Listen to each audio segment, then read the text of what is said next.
What's the dealio? I got the stilo that I wrote, I choke. Still I display my nicer quotes, I am everywhere. Just like H to the OO, CD to the Pueblo, and the homo to the hobo, Comanchero. That's the song I grown to hero when I learned to be a pedo, thinking about my 2-0 Esco. That's the type of things I do, rumbled in the jungle, find a spot from where I spread the cocoa. Forever, whenever. Forever, whenever. Forever, whenever.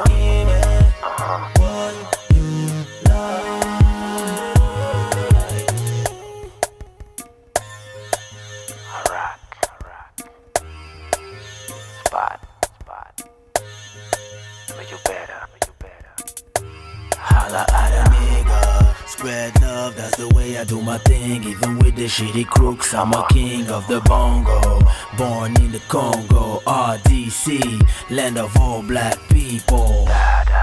That's the way they call me, dog. Show me not but love, even when I bug. I'm a dollar, you a gimmick, I'm a euro, you a cent. I'm the fire, you a flame, I'm the sea, you a wave, goddamn. Forever, whenever. Forever, whenever.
Forever, whenever.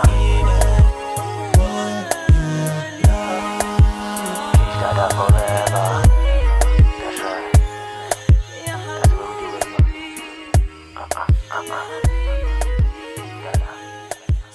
That's what we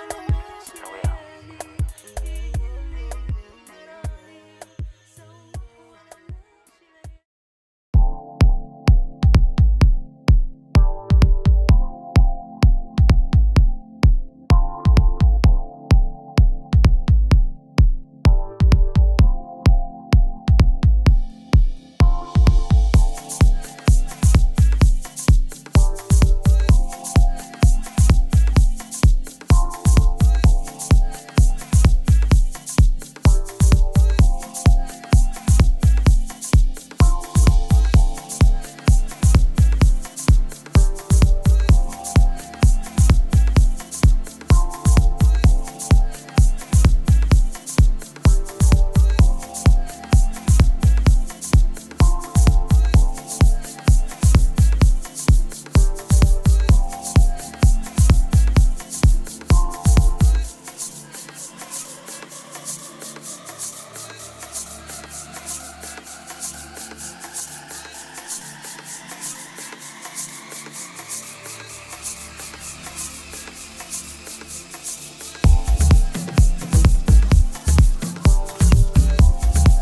What's good? What is up? What it do? Welcome to Club Shada, episode 158. I hope everybody is good. I hope everybody is feeling all right. I'm feeling much better. I mean, I never felt bad, but I had no voice. So it was kind of hard to talk without the voice. I hope everybody's in good spirit. I hope that you guys are having some great moments. This show is brought to you by Shadoware.com. You have these beautiful $5.89 t-shirts available on the Shadoware website for those who are interested in. The gods of good fortune are with us. Hello to all the new subscribers. Your names are here. Welcome to Club Shada. Welcome to the channel, and make yourself at home. But don't forget, we bite. That's all you need to know.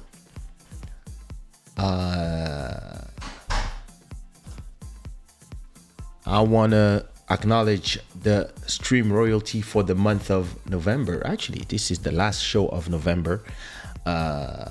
So Sirène des Îles, thank you so much for your continued support. I think you've been the stream royalty for 3 months in a row. That's crazy. Somebody needs to come and be a little bit of competition. I'm just saying, like $5 $sign here. Super chat. I forgot to do this. Sorry, I have to track my face. So yeah, like I was saying, thanks to all the sponsors as well. Yeah, listen. First, I'm gonna say hi to everybody. Le milliardaire, hi, how are you? I hope you're good. MJ, what up, brother? I hope you're good. Yeah, everybody, give me some like. Everybody that's watching, stop what you're doing. Remove the chat. Click on the cross to remove the chat, and then click on the like, and then come back to the chat. This is how we do. What's good, the mountain of inspiration? I see it's snowing out there. You seem to like it. I don't. What up, Joel? How are you? Hey, Samara. How are you? You good? Redune, what's good? Dalia MTV, comment ça va? How are you? Listen, let's just start with the news. We have sad news to start the show. And it's crazy how on Twitter the hashtag is not even rest in peace Virgil Abloh, who just passed away sadly, but everybody's just saying RIP King. This is the hashtag, just to show you how much this creator was loved by a whole community, and everybody has just been look at those two hashtags, RIP King or wow RIP, and if you look at them, like, everybody's shocked by the news. So yeah, listen, the first ever African American to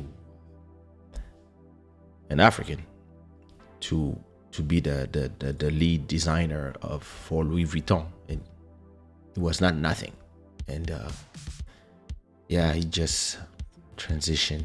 So rest in peace, everybody. Please put some candles in the chat or some rainbows to accompany him on the last voyage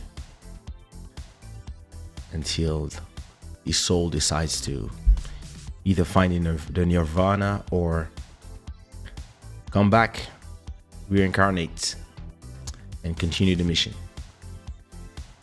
But yes, yeah, rest in peace. Listen, this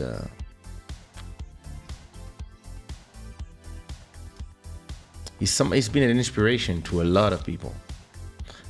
And I was actually with Bodhisattva this after a few hours ago. It was probably 7 p.m. and then he just received the news, like somebody told him, and we just, what? Listen, 2020, 2021,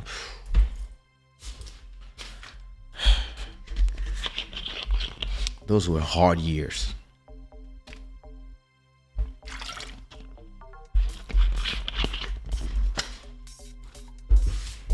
The number of angels who are sent back or called back is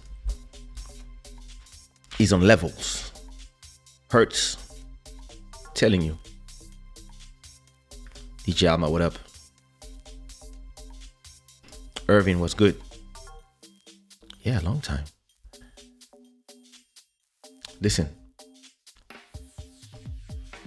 I'm just saying, 70 people, 7 likes.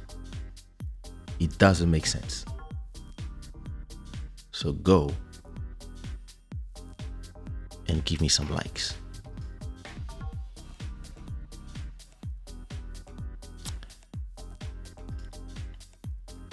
Telling you.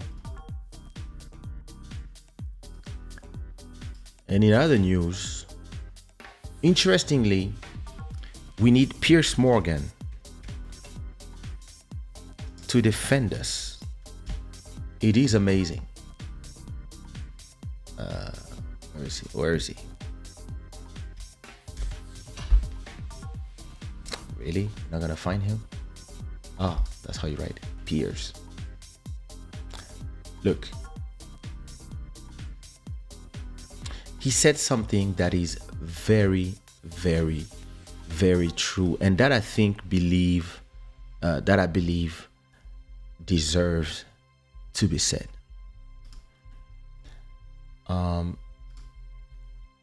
About the new variant and how people listen. What Piers Morgan said is very important. Omicron, which is the name of the new variant, is not a South African variant. It's a variant that was spotted and reported by the brilliant South African scientists that are so fast that the world has a chance to get on top of it. And it could have originated from anywhere. It's just that those guys are so good, right? In South Africa, that they discovered different variants earlier on. And then those people in Europe, they say, oh, this is the South African variant, like they used to call the other one the Indian variant. And listen, variants are created all the times, everywhere, every time somebody is infected. It is no surprise that our medical system is the first in the world to identify new COVID variants. It is no surprise that we led the world in clinical trials for vaccines. Because some of the world leading epidemiologists work in South Africa. We've had to develop these capabilities to deal with TB and AIDS and other diseases ravaging our continent. What is a surprise is how lazy journalists write headlines. New COVID variant in South Africa.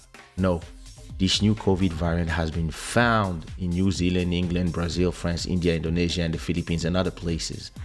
South African scientists isolated, sequenced, and understood it first. Report that fact and don't start all over again putting South Africa is unsafe into people's heads. Listen.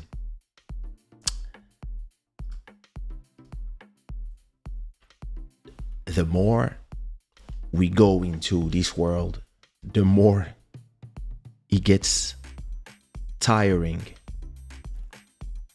It gets exhausting how people are lazy. Like journalists, I think, listen, journalism died long time ago. The internet killed it. Now it's just headlines and clickbait. People trying to just, go to,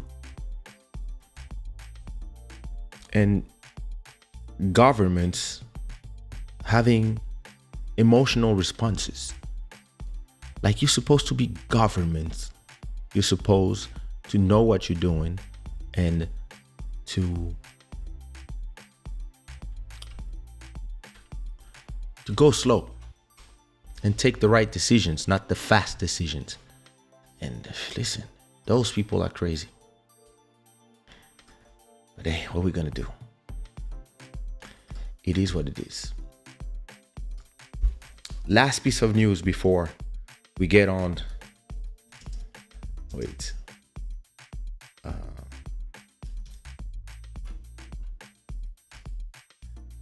I don't know if you saw that. Because that was not. Wait. A truck. It just happened in the US. And I was like, yo. It was just now. Wait.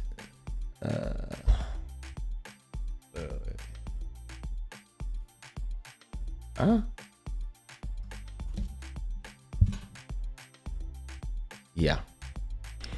I don't know if you saw that. I don't know if you saw the images. But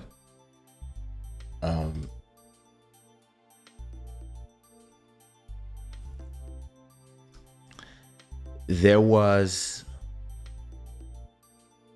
let me see your comments first. This is nice. I'm telling you, they're not helping themselves. But the problem is, most people still watch them, and that's where they get their news. So they need to do their job right. So look, there was cash on the highway. Drivers scramble as money falls from an armored truck on the California highway. So listen. Okay. In Carlsbad, California, drivers scramble for money Friday morning after bags of money fell out of an armored truck on a southern California highway. The incident happened shortly before 9:15 p.m. on Interstate 5 in Carlsbad as the truck was traveling from San Diego to the offices of the Federal Deposit Insurance Corporation. One of the doors popped open and the bag fell out, said California Highway Patrol agent Curtis Martin. Several bags burst open, scattering money. In fact, $1 and $20 bills across the lanes, causing a chaotic stop on the highway. Videos posted online show people laughing and jumping as they hold stack of cash. 2 people were arrested at the scene, and Martin warned that anyone else found taking the money could face criminal charges. He noted that there was a lot of videos taken by bystanders at the scene and that the CHP and FBI are investigating. Anyone taking the money is encouraged to bring it back to the CHP office in Vista. Authorities did not say how much money had been lost. However, at least a dozen people returned the proceeds to CHP Friday afternoon. People are bringing in a lot. People get a lot of money. The highway was reopened before 11 a.m. So, okay, listen. Shit happens. This is not my problem here. My problem is this girl and this guy. They made a whole video and a lot of photo of them holding the money. Listen, let me tell you what you're supposed to do. Look at them.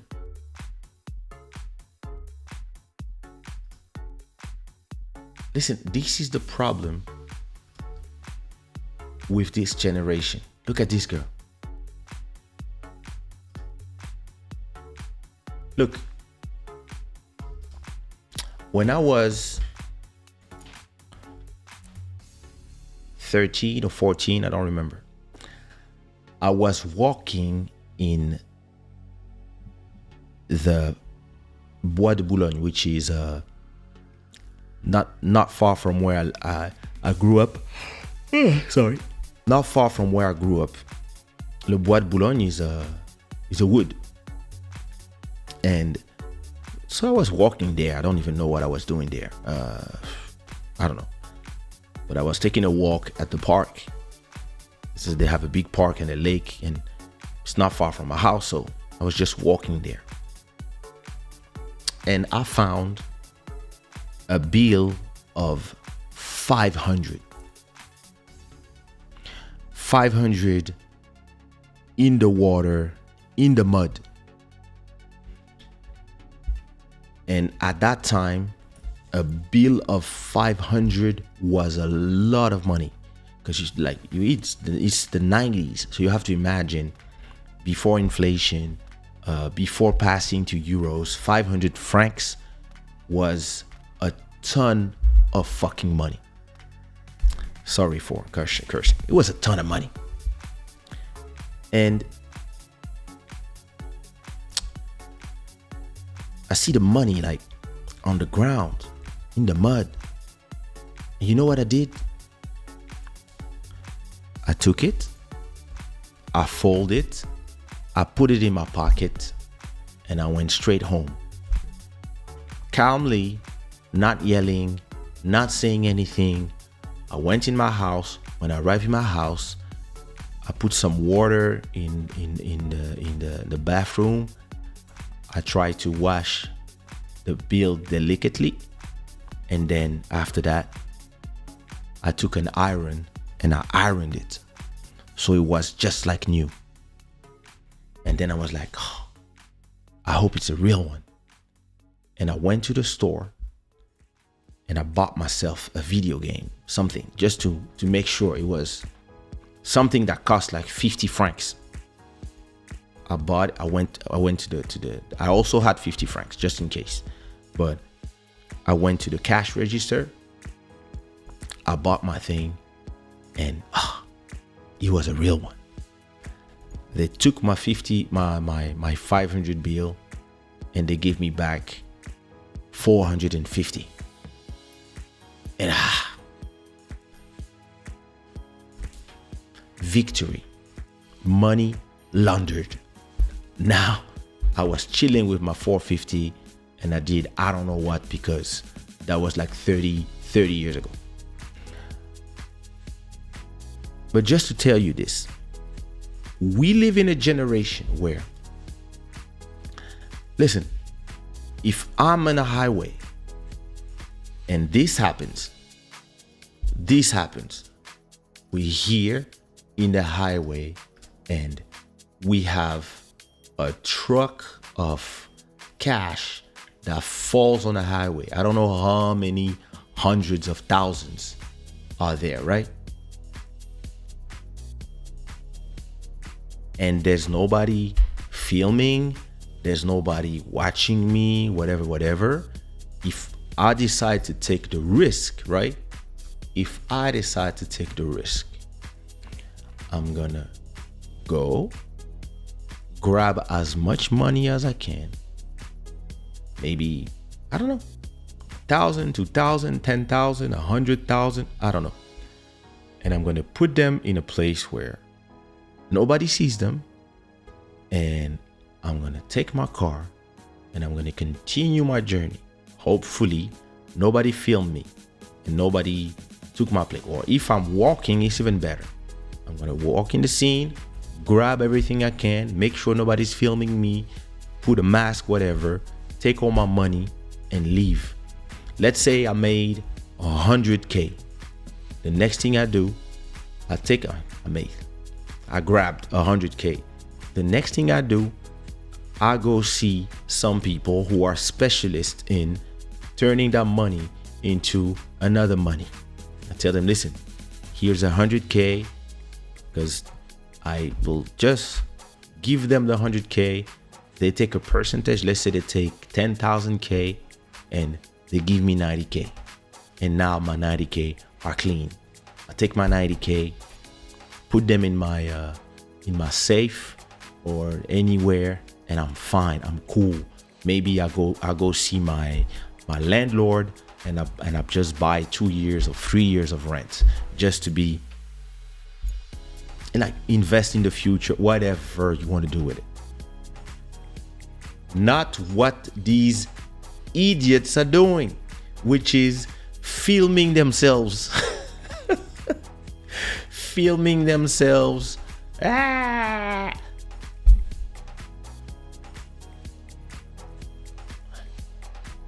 police gonna knock at your door. Hello? Hello? Bonjour? You want to give the money? They want to go to jail? Like, did you spend any of the money? Because if you spend that money, you owe it, because it's our money. I don't even know how, like, this generation think. Those people, they rather film themselves and putting a bunch of video online of how much money they took from the situation instead of just leaving. Look at all these people. Look at all these people and how idiotic they are. Look at this guy.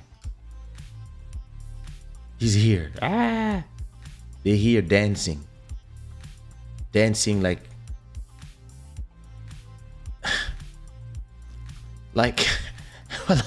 come on. The first thing you have to tell yourself if this happens is, okay, like, can I take this money with me? Obviously you can't. You want to take that money, be discreet. Don't be on the internet. You think the FBI is not on the internet? And you should see the videos, because they did videos. They were on TikTok, they were on Snapchat, they were on Instagram. Like, yeah, look at the money. Yeah, we going to the strip club.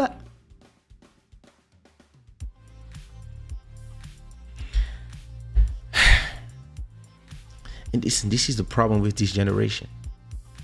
This generation wants to film everything all the time. Whatever happened, they need to film it. And yeah, listen, 2 people arrested, and it's probably those two idiots that are showing themselves everywhere. Look, like, in this type of case, you smart. Listen, either you just if you're not on your car and you're just walking, what you do, you pass by, just put as much as you can in your pockets and you continue like nothing happened, and you try to disappear, and you make sure that no camera has your face, whatever, and then not what these bozos are doing. Listen, people don't know how to do. It's crazy. It's crazy. They believe everything has to be recorded, everything has to be filmed, and you will see that if anything happened crazy, the reflex of people is not, oh my God, are you fine? The reflex is, let me film it. Oh my God. What are we gonna do? What are we gonna do?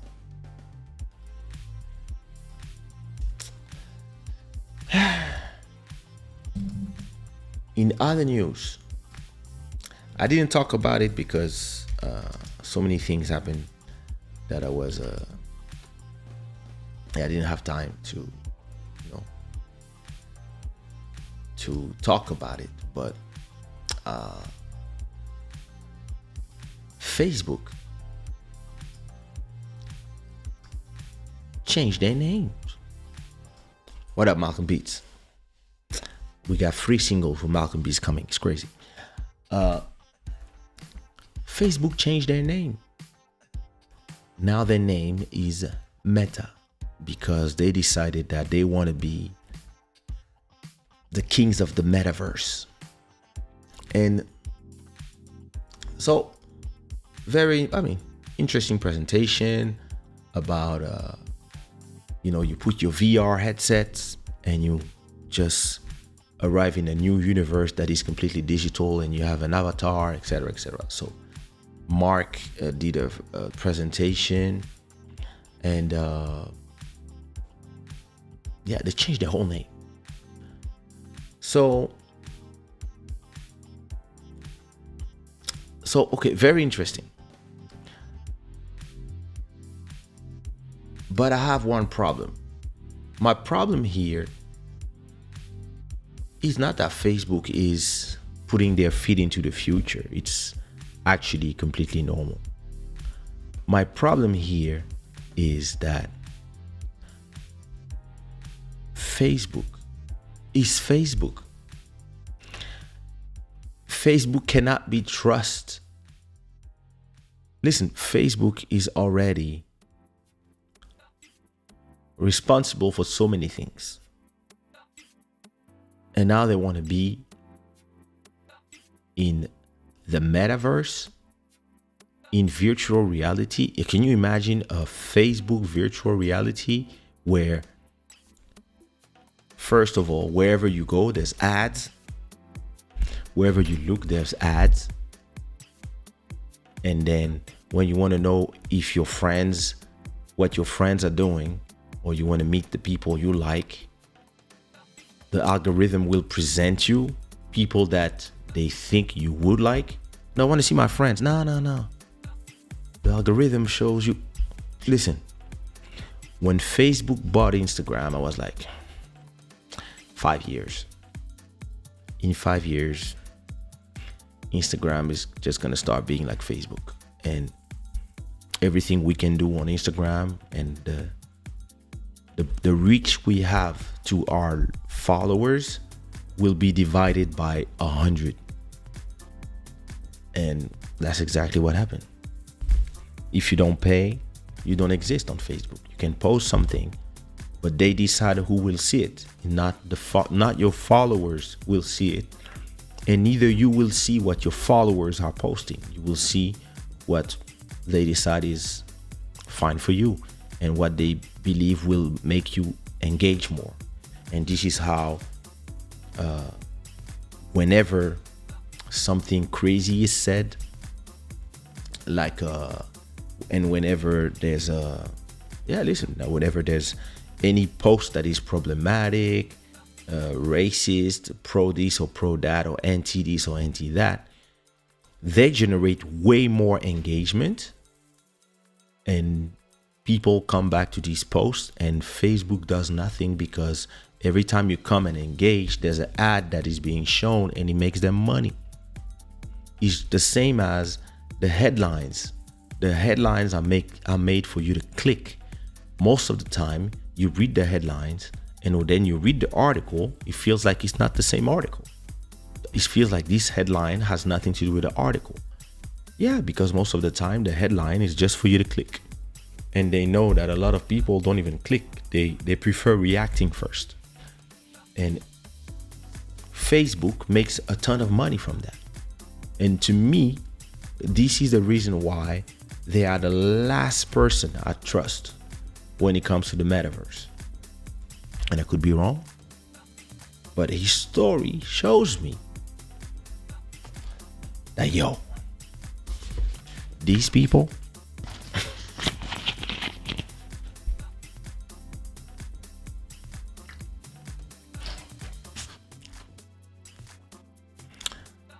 that's true. That's his type of thing.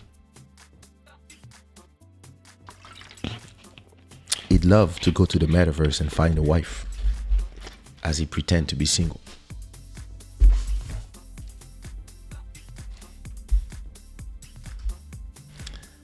So yeah, listen. Facebook has done a lot of things, a lot of great things. Like they created you cannot remove from them the achievement of doing that amazing platform, etc. But come on.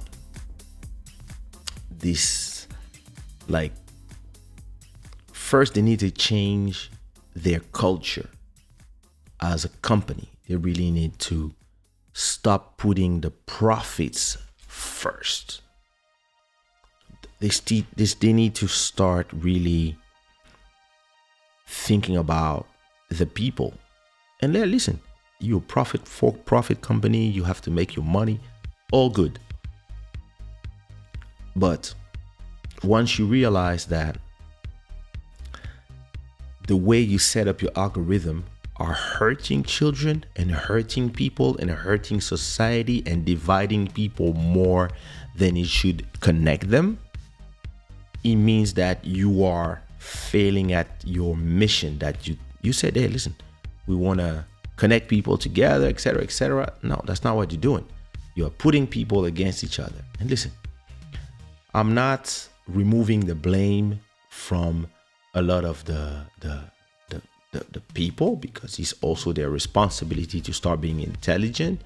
But still, when you have all these platforms sending information from Facebook to WhatsApp to Instagram, sending and sometimes the bad information just go through, and a lot of time too,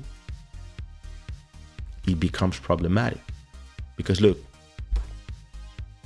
Madonna posted on her Instagram a photo of her nipple, a photo, and her nipple was out. And of course, terms of service, etc., Instagram deleted it. I have somebody that I know that threw himself from the 4th floor, I think, and he died. And people on Facebook posted photos of him, and I reported those photos. I was like, yo, somebody died, he has families, he has brothers, he has sisters, this is horrible. You have to remove this photo, and you have to prevent people to post this photo, because it's shocking. And they replied to me, this photo doesn't violate our terms of service.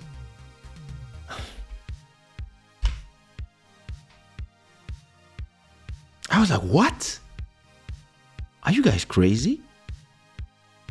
And I told them again, check the photo, etc., etc. And they replied to me again, yeah, we checked the photo, we double checked, this photo doesn't. But we don't want to see nipples or vaginas or penises. But hey, listen, yeah, or somebody that fell from X floor, that's good content. Look, there's a lot of engagement. We take this one. And I was like, nah, you guys are crazy. So, yeah, listen, if these guys cannot even control what happens on Instagram and Facebook in general, and how people are going crazy at each other, how do they think that they are the ones who will solve the problem of the metaverse?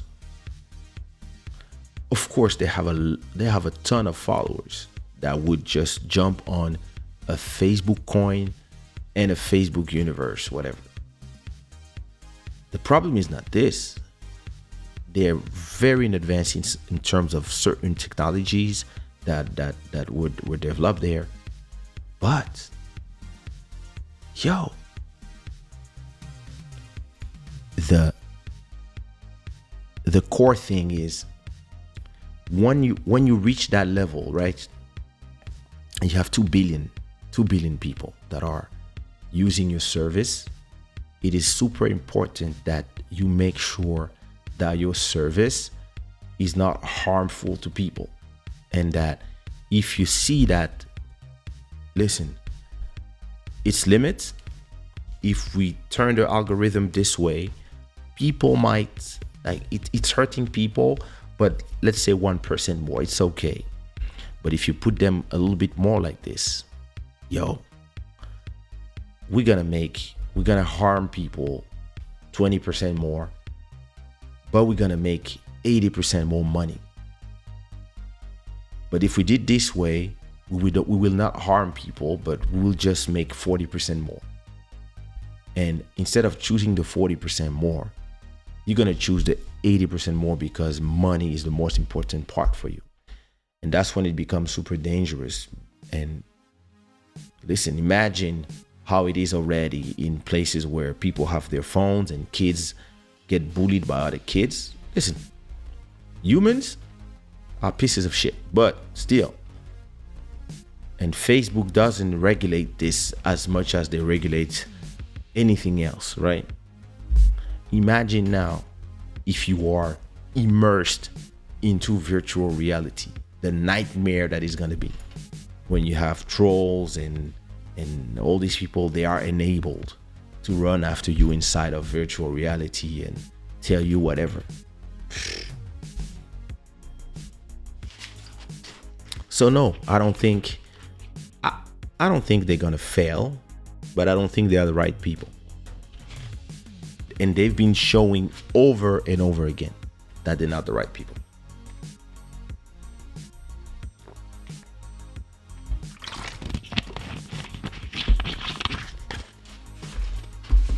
And maybe it's gonna be a new company coming from nowhere, just like Facebook, Twitter, Netscape back in the day, Safari, Chrome. Not Safari and Chrome, but Netflix, all these companies, like, they came and they disrupted who was there before, and they became huge themselves without being bought by some of these companies. So I guess we'll see. We'll see. What up, Matt Music? Let me go get something in the kitchen.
Pourquoi j'avais mis le son à fond comme ça? Sorry. Listen. That's loud. Merci Anna. La vérité, c'est que je suis sur Facebook depuis tellement longtemps. Je crois que je suis sur Facebook depuis que Facebook existe. Donc, j'ai vu cette compagnie commencer de dorm room Facebook, une espèce de calendrier à devenir un un géant des réseaux sociaux et petit à petit se transformer. Et ceux qui sont devenus aujourd'hui, c'est pas la bonne compagnie pour. Il faut d'abord qu'ils prouvent qu'ils sont capables, en fait.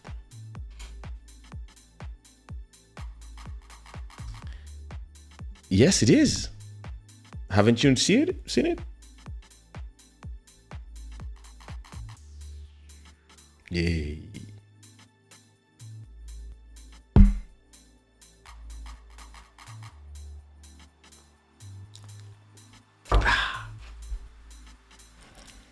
Telling you. Shadoware.com, go order.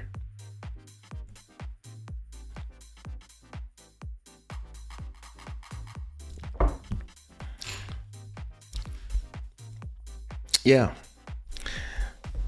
It's a company that we've seen over and over again how,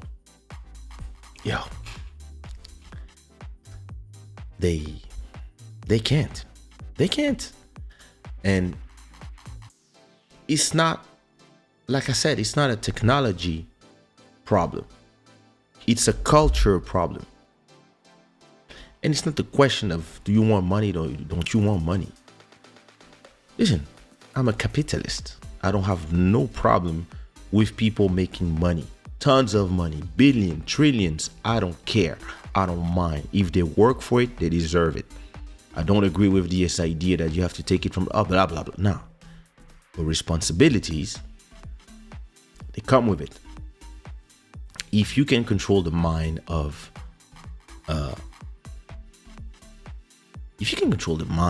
2 billion people, not control the mind, but see what I mean? If you can sway the opinion of so many people with your algorithms, now you have a responsibility. My girl is 4. She uses her iPad just like a normal 4-year-old, right? She watches the iPad in the morning when she takes her breakfast.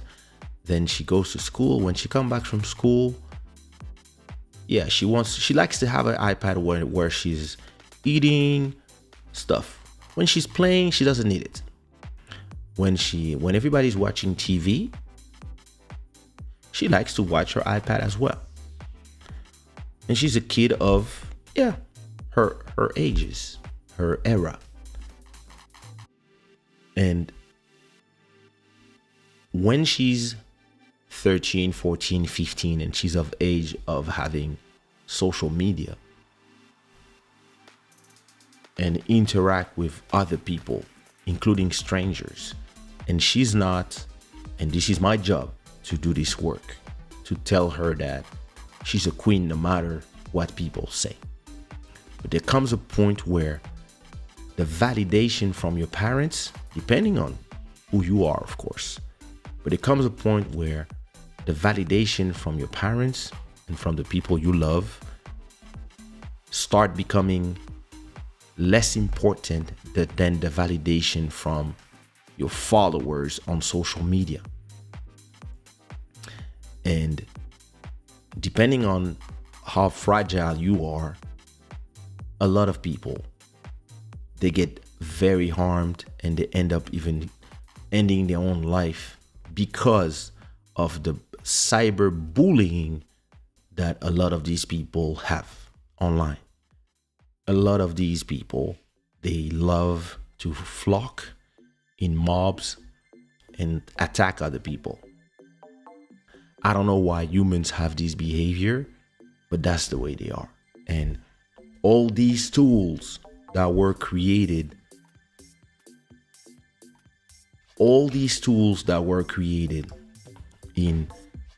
with the goal of letting everybody talk and all these grandiose dreams. The problem is, dreams are interesting. Dreams are great. But the reality is, people are people, and people will act like people. People will take the tools you give them and they will use them to do what people do. And most of the time, people do bullshit. So when you give the voice to everybody, you also give the voice to a lot of idiots that should not have nothing to say and should not have a voice. But if your ethos and your dreams is that, yeah, everybody has to talk because the real media, the news, they lie to us and this and that and whatever, and conspiracy theories, you create a tool where everybody can talk. Then all of a sudden, the extremists, the racists, the Nazis, the this, the that, the pro this, the anti that, yeah, oh, we can talk. Let's blah, blah, blah. And then the noise begins. And you who created the tool, you realize that, wait a minute, every time those people are fighting, we make more money. So you let them fight. But what you should do is, when you see that everybody's going crazy because of the platform, you have to change the platform. Even if it means less engagement, less money made. But then, as a responsible person, that's what you do. If I have 2 kids and they fight all the time, at a point, I take one, I put it in a room, I put the other one, I put it in another room, until they learn not to fight. If you let them be anarchists, good luck for your house. So, these boys, what up? So it's really a question of, learning as a company where you put the cursor, what are your priorities. And Facebook clearly is more interested with the money they can make from people than whatever they pretend they're here for. And listen, it's okay, happens. They're not the first ones.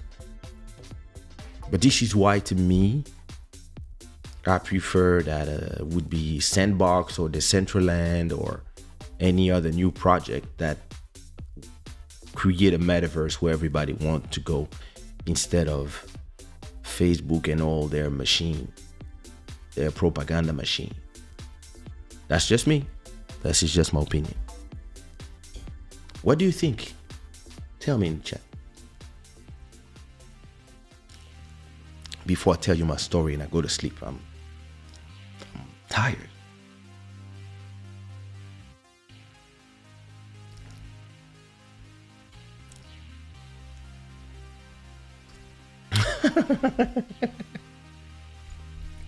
Am I wrong? Am I lying? Am I lying? Est-ce que j'ai menti?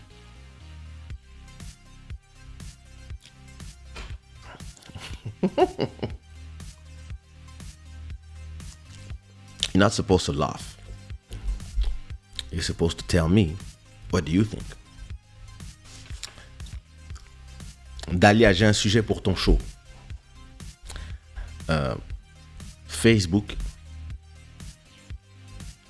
ou les réseaux sociaux sont-ils bons?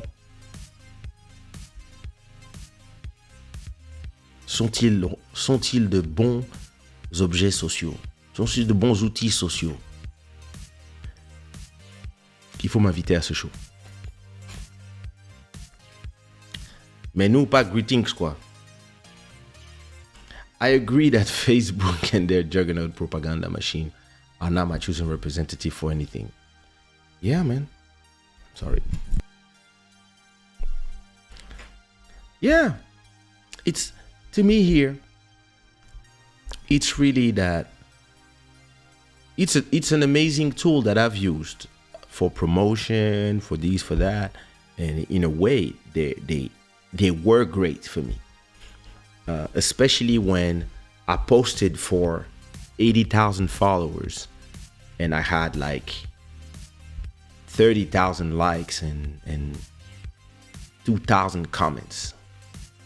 Today, with 800,000 followers, sometimes I can post a photo and nothing happens. And you will tell me, yeah, but it's because maybe people. No, it's not the people. It's the algorithms. When they start tweaking the algorithm for money generation instead of letting the people look for what they came for and look at the people they follow. Because when you say I want to follow somebody or I'll be friends with somebody, it means that you are interested in what they are saying. It doesn't mean that you are interested in what the algorithm will propose you. But then Facebook has been doing the same thing with everything. Every one of their product. First, it's normal and it makes you a lot of views, etc. Then they start tweaking the algorithm. The first thing they say, oh, the algorithm is not going to be chronologic anymore. Things will happen as they happen, and we will show you what we think you want to see. And when they start saying this, it's over. So they did it with Instagram, and then the engagement of Instagram just dropped. So if I want to post a cover art of a new album on Instagram, they will detect that there is text, and because of that, they will only show it to 5% of the people that follow you, because they decide that it's an ad. And if you want to do an ad, you have to pay us. And this is crazy. And then, yeah, listen, I used to post one. In 2005, I did an album. I posted on Facebook, and all my fans, they knew. If I post today, I have a new single, just came out. It would only be seen by 3% of the people who are liking my page on Facebook. Because if you want the 97% left, you have to pay. So yeah, like I said, look.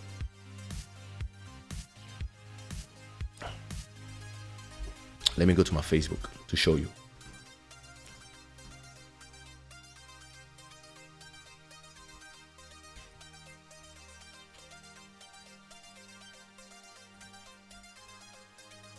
See, 830,000 followers, right?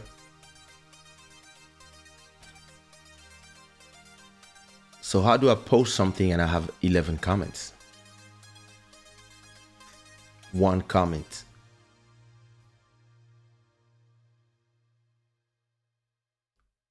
It makes no sense.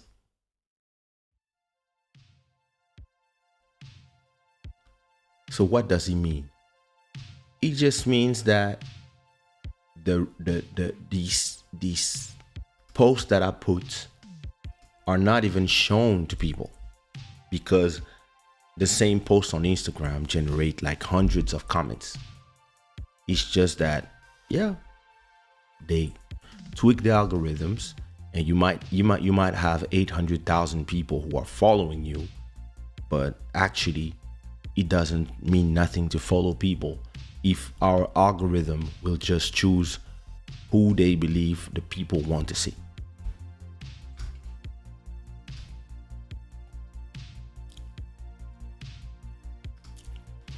I know there are enough genuine metaverse projects to get behind, and I'll gladly go with them and invest. I hear Engine, Sandbox, and Decentraland have some good future projects. Yes, I'm invested in Sandbox and Decentraland. I didn't try the Engine one. Algorithm mess things up. I have hundreds of friends, but half of them don't see my timeline, or they don't see my stuff. Yeah, exactly. Same thing for me. That shit is crazy. Yeah, Facebook wants money. That's it. You really want, like, when I want to use Facebook for promo, I take an advertising promo. When I do a new album, I take €1,000 and I said, okay, I'm going to do a 3-month campaign on Facebook to send people to the link of my album. And yeah, I know how to use the and this works. When you do that, it works because you pay. And when you don't pay,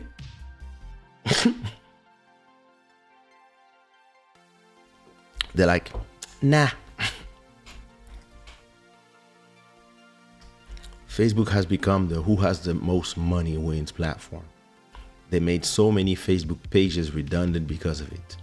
You have to work extra hard to be visible on there to people. Yeah, this shit is crazy. It's abuse, I'm telling you. And this is why Facebook video doesn't work. This is why IGTV didn't work as well. Because they have this culture where they believe that the tool that they gave you is amazing and you should be thankful to use the tool that they give you for free and shut up. Where actually you're like, no, listen, if I work hard to have 800,000 followers, I need them to have any sense. I need them to, yeah, listen, if all these people click on my page and they're like, yeah, we want to know what's up with this guy. When I release a song, I would love that all these people are aware and they go click the link. But no, because the algorithms. Listen, it's super frustrating as for a creator, for somebody who's relying on these platforms to sell something or to you know. Facebook had made it so hard to be visible to even people that are your friends. This is crazy. How is that okay? How many individuals can finance ads to be seen on Facebook? I'm telling you, it's crazy.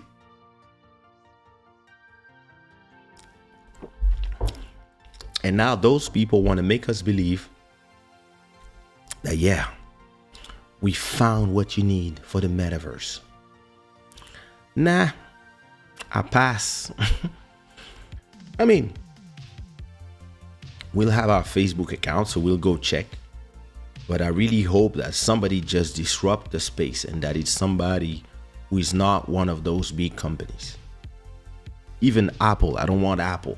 I don't want Facebook, Apple, etc. Nah, I want some new guys that are really inside of the blockchain that to create something that is really meaningful and will help us in the future.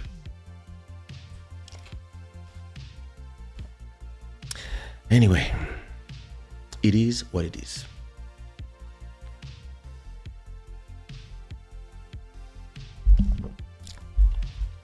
Story time. It's been 1 hour. Okay, before I start with my story, I want to talk to you about the fact that I'm going to Congo. I'm going to Congo on December 1st. So wait a minute. 3 days from now? It's 29th. Oh yeah. 29th, 31st. Sunday, so tomorrow. Okay, in 3 days. So yeah, I'm going to Kinshasa, where I've been hired to perform at a wedding. So yeah, there will be no. I don't want to. I mean, I could take my computer, but I don't know if I want to take the whole setup with me in Congo, and the cameras and etc. That's. I don't know yet. So depending of if I take it or not, I don't think I'll I mean, I might pop up in the live from my phone, but I don't know if I will pre-record some episodes. Maybe if I have the time tomorrow, I might pre-record an episode for maybe next Wednesday or next Sunday, but I believe that I would just not post and just let you guys enjoy the channel and watch some old videos and etc. Actually, Shada gang, from time to time, you have to go and go check old videos and put some comments. I know Mountain of Inspiration does it, but everybody else, I only see you in the lives. You know, go from time to time and go comment. But yeah, that's it. I'm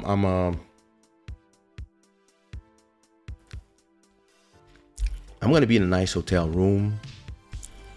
So maybe, I don't think the internet will be good enough to do a live show, but maybe I will pre-record. So I'll see. Maybe if when I pack my suitcase, maybe if I take the camera and the light and this light down there, and I can do a setup in the hotel. Yeah, I can do some pre-recorded Club Shada, or maybe do some interviews with a Congolese artist, whatever. I don't know. Go light if you want to stream from Kinshasa. Yeah, listen, I don't know. For real, I don't know if I don't know. Maybe I'll just take everything. I'll see. Or maybe I'll just vlog, you know. Maybe before going, maybe tomorrow I will edit a bunch of vlogs that will just go online every 2-3 days until I return. I return on the 8th. So 9 days from now. I don't really know. And at the same time, I can also do a show just from the phone. But you know, once you get used to the quality, you want to give the quality to everybody. And at the same time, like my wife was telling me, a Club Shada from my house in Kin, from the terrace with the garden behind, would be a nice show. So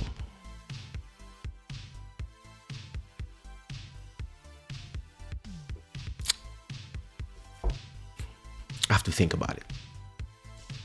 I'll see. Might be cool. You check old videos, but you don't comment. You know something I do when I'm on YouTube? Every video I see, not every, but a lot of creators that I follow, I tend to comment and leave a like on their videos. Not just be there and view. No. After I view, I go on my remote from the TV and I put a like. And then I go on my phone and I leave a comment about the video.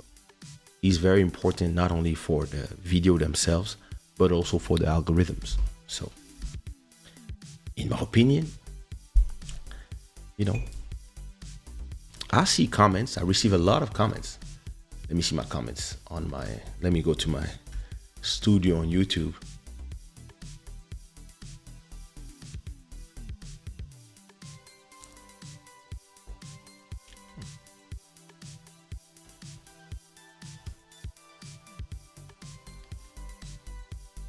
See? Look at my comments. Look. Emmanuel Etienne is leaving comments on all the videos. See? Let me reply to her. Bisous. Nat Doldy. Thank you. Le bon vieux temps. Yeah. Congolese in the building. Tokos.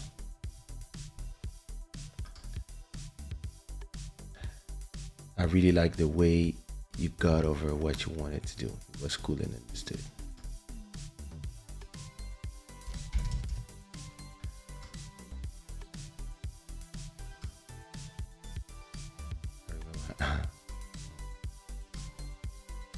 Deep. Cette chanson est la meilleure de toutes vos chansons. Elle me rappelle beaucoup mon adolescence à Kinshasa. Motema Forever. Forever. J'allais dire forever. I was about to say forever in Lingala, but then I was like, how do you say forever? And in my head, it's Spanish that happened. Para siempre. Every time I want to speak Lingala, I have Portuguese or Spanish coming. How would you say forever? So in French is pour toujours. In English is forever. In Portuguese is para sempre. In Spanish is para siempre. But in Lingala is... Joël, Dalia, aidez-moi. Mountain, help me. Trop bien le son, merci. Ta musique ne porte pas de rides. Merci. See, look, Emmanuel. 2 comments on the same day. Vraiment, heureusement qu'il y a Emmanuel pour m'aimer. Prends des boissons chaudes, du sirop, repose-toi bien. Sous des couvertures bien chaudes.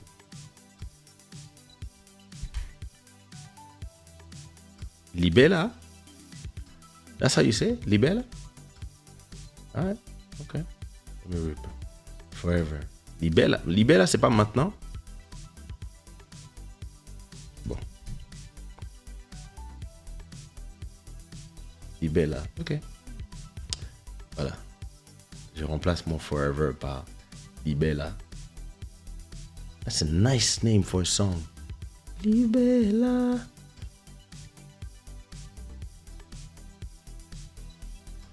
Yes, that's the spirit. Okay, now I'm having comment from 1 year ago. So I replied to everything that was these days. Let me see if anything is held for review. No, nothing. We're good. We can go back to the live. Wow, we had 274 people tonight. Playbacks. Nice. This show is having a great run so far.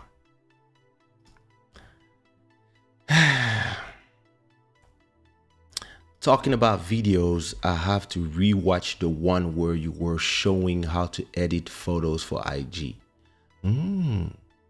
Listen, this gives me an idea.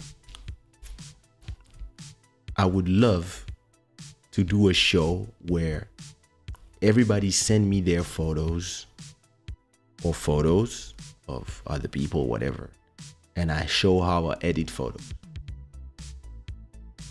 So as long as I have photos of a good quality and you send me photos by email, and then I edit the photos to show how I try to edit the photos without it being too obvious that the photos have been edited.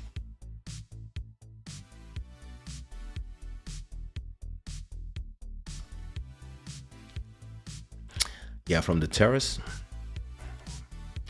I gotta say that with the garden in the back, but I need a TV. Okay, TV is not a problem. Can find that. I need my camera with my tripod. I have that.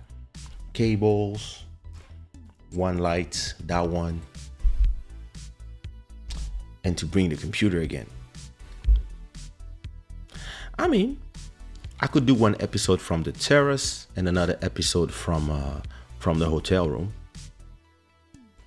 It's true that it works. Yeah, maybe. But I don't think I would be doing them live. So maybe I would do an episode where I bring somebody, I don't know, maybe it's Fali's around, for example, and I do an interview with him. Ooh. Or, you know, somebody, like, do a conversation with a Congolese artist or a Congolese promoter or a politician, who knows? But yeah, that could be cool. Responding to comments is a way that you really care about the people who have left a comment. Indeed, it's important.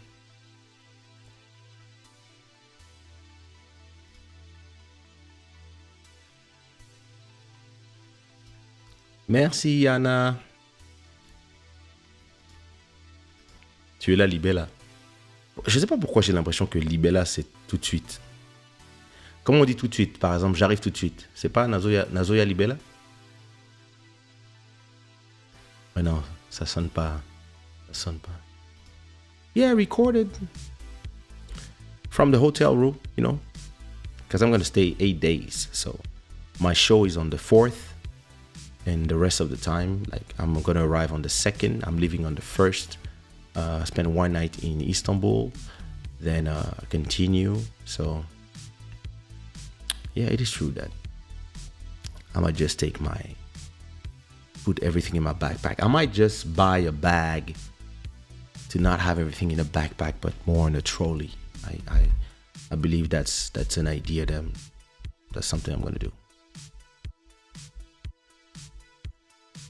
Sikoyo. Nazoya Sikoyo, eh. Damn. Listen. We're gonna do Lingala with Joel Amen. we have to do this live.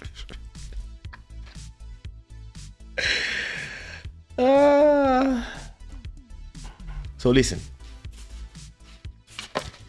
Trêve de bavardage.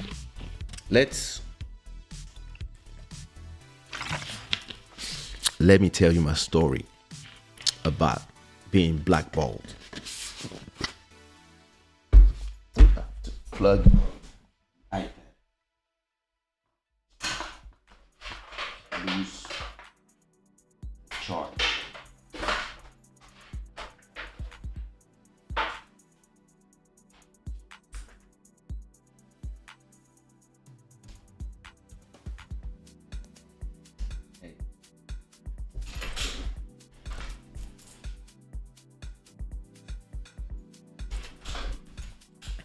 All right. Let me see something first. Why am I not? Okay. Sometimes this thing stops tracking my face. What did I want it? Yeah. I want to check something. PayPal. Oh, nice. Yo, listen. Some people are crazy.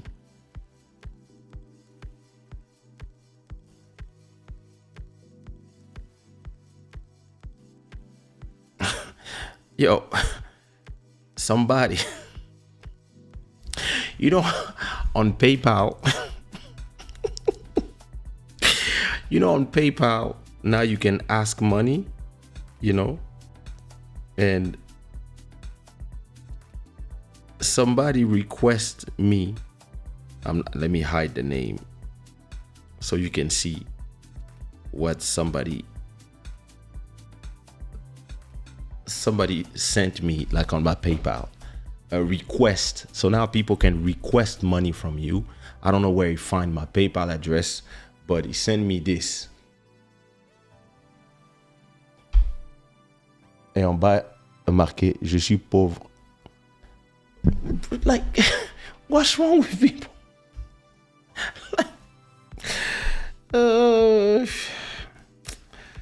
These people are crazy. These people are on the next level, I'm telling you.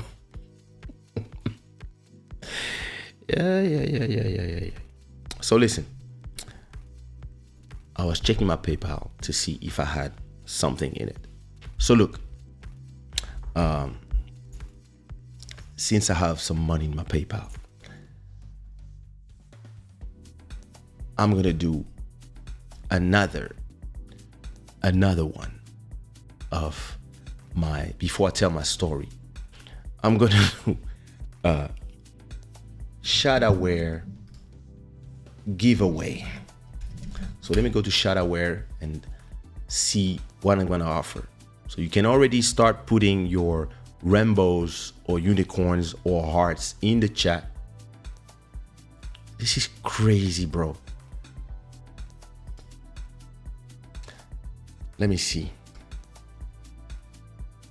what I'm gonna offer. So this was this one. Listen, I received mine, Joel, and you're gonna receive yours soon. But I already changed the logo. The logo was too big, and I actually didn't like it. it really looks too big. So those that we have are going to be unique, and everything else will be different. So I'm going to offer, what am I going to offer? Let's find something nice to offer.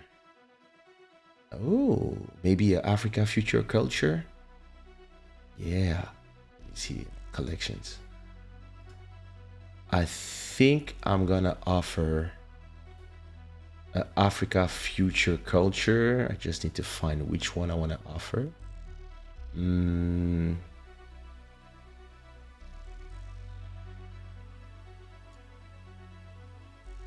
I believe it's gonna be this one. The black one or the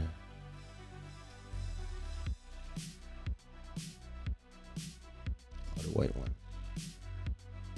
I mean, the winner will decide which one they want. Anyway, tonight, before I tell you my story, I'm offering to the lucky winner, wherever you are in the world, and it's good at this time. It's only 10 people, so it's gonna be easy.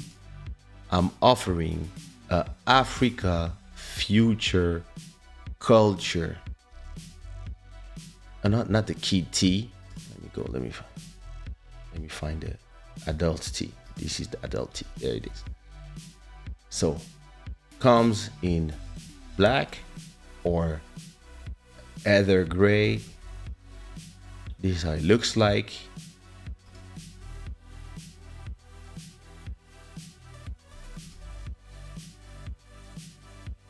Oh, you have it also in blue, in green. This doesn't look well in green. Maybe I'm going to change it and add some black here. Or in red. I also think in red it needs some black outline, but I can do all this before changing depending on which one you want. But yeah. So it's Africa future culture with some Ndebele motifs inside. And first of all, let me call my good friend Nightbot. Let me log into Nightbot. So it's only going to be Joel. It's only going to be Joel, Ellis, and Irvin. Well, that's going to be fun. All right. Go to giveaways. All right. Actually, I told you that you could start, but you can start now because as long as Nightbot is not on, it's useless.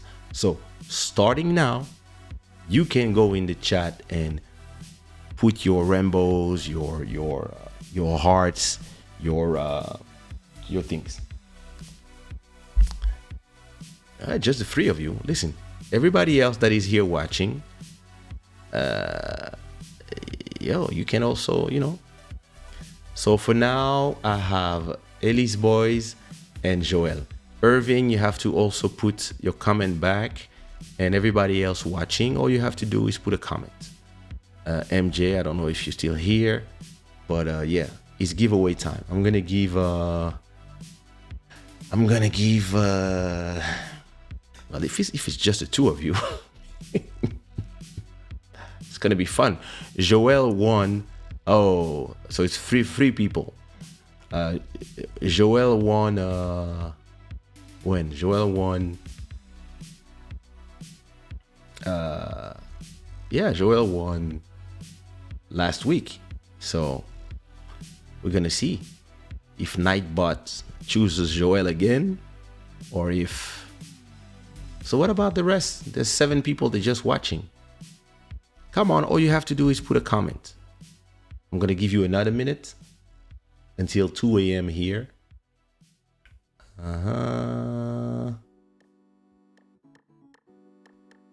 And then I'll just roll it. Oh, Mountain of Inspiration est rentré dans le game. Wait, I see 5 people. So it's a fight between Ellis Boys, Irvin, Joel, Lainey, Diana, and Mountain of Inspiration. Let's go. Hola, Lainey Jenna. You, by commenting, you entered a competition, Lainey, to win a T-shirt from this T-shirt from Shadoware. So, are we launching? Are you ready? Are you ready? Are you ready?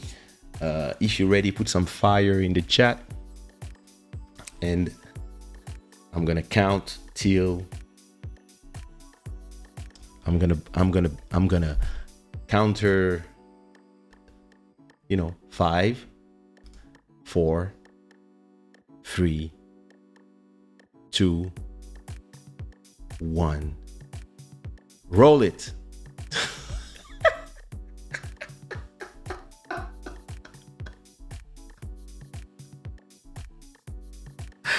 That shit is crazy. Oh, Joel won 2 weeks in a row. 2 weeks in a row. I'm in shock. Listen, the winner of the winner is Joel. That's crazy. That is crazy. Wow. Well, listen, Gilberto, just too late. You could have, but too late. But hey, listen, congratulations, Joel, again for winning twice in a row.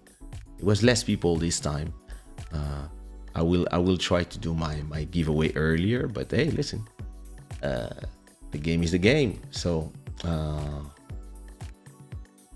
you win this Africa Future Culture tee, and I'm gonna send it to you, I guess. I'm gonna send it to you. Maybe you will give it to Mountain of Inspiration.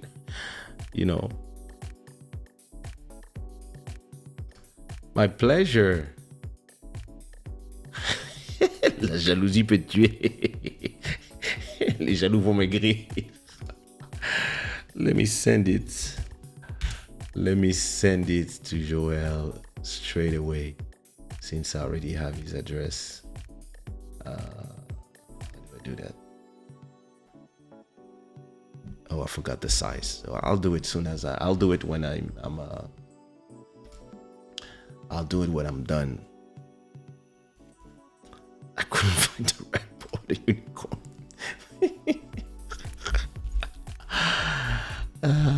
That's crazy. But you know what? I'm thinking of something.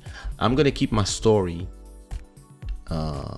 for when I record from Africa or from Turkey, I guess, so that I have something to say when I'm out there. Okay, Excel.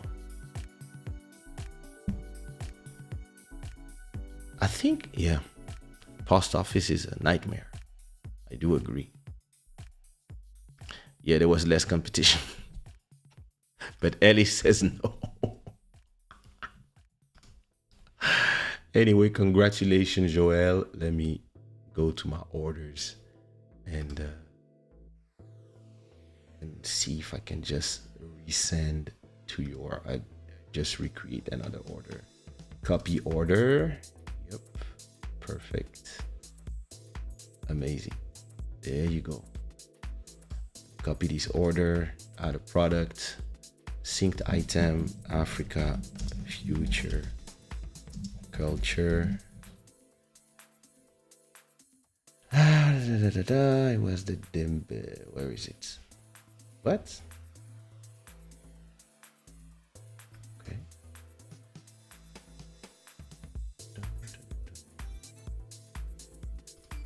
Show all results.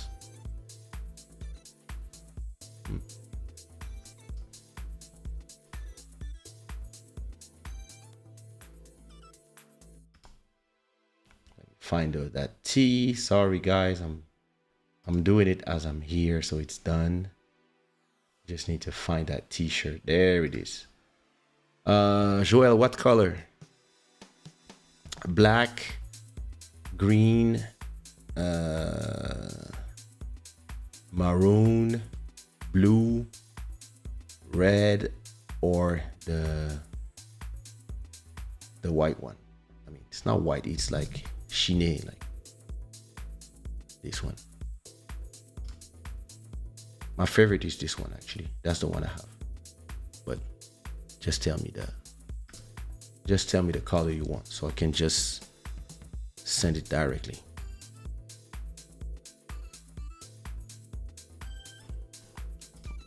Bro, how you could not find a rainbow or the unicorn? You would just type anything. No? Maroon? Huh? Maroon it is. So choose, continue to shipping. I hope he saved the address. Oh, I didn't save the address stuff. Let me see my address book. Yes, I have your address saved here. Blah blah blah blah blah blah blah. Canada, Ontario. Yeah, okay, perfect. Calculate shipping. Okay. Continue to review. See how much it's gonna cost me. All right, perfect. Somebody send me a super chat, so I'll pay for that. And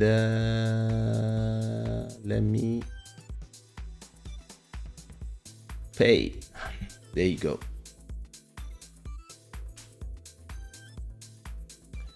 Boom. This is done. All right. Order in production. So your order. Did he arrive already? Your other order? Or not yet? Let me see. Sorted in Ascendia. All right. It's almost there. Almost there. You should receive it December. Oh, why they say December? If it's already in Ascendia. Oh, maybe it's not sent yet by the US. Who knows? But anyway, it's done. So again, congratulations to Joel Amen for not only winning Africa Future Culture, and he chose the maroon one, and also from winning last week a Shadoware sweatshirt, an Angelo sweatshirt. So I can't wait to see them in your show on your live stream on YouTube. For those who don't follow Joel Amen, go subscribe to his channel. Well done, well done, well done. Let me leave all these websites that are clogging my memory.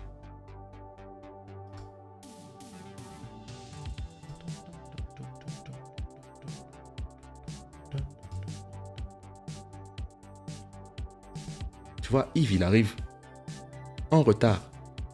C'est-à-dire que we here, we did a whole giveaway, etc., etc. And then people, that's once the battle is over, they arrive and they say, hey, what up?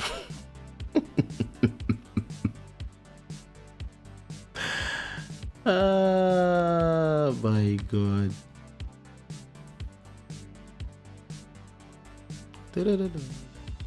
Ooh, you guys gonna share? Yeah, Joel can send you something, can offer you something.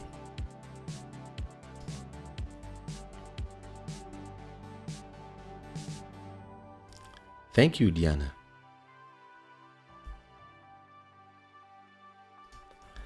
I do agree.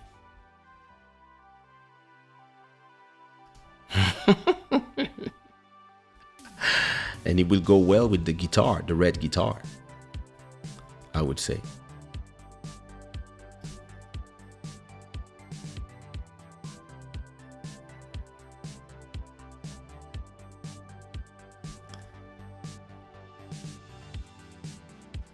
Yeah, so listen. Yeah, I keep wanting to tell this story, but this story is so long. I should just start with it, because then it's already 2-hour show, and I want to keep this always under 2 hours now. And I know if I start this story, So I'm gonna keep it for episode 159. So I'm gonna have to change the name of this episode again, which is fine, you know. I'll call it, you know, the metaverse or something like that. And yeah, moi-même je sais. Yeah, you know, I think I'm gonna leave it here for tonight, because unless I drink a lot of Red Bull, I woke up super early and I can feel it. So listen, I hope you enjoyed that episode of Club Shada. I still plan to do a whole week of lives every day, as I'm inspired by my cousin Mountain of Inspiration to try to do. So I don't know when I'm gonna do it. Maybe last days of the year. I don't know. I'll see how I do it. Was good, Kaylon. So yeah, I'll see when I do.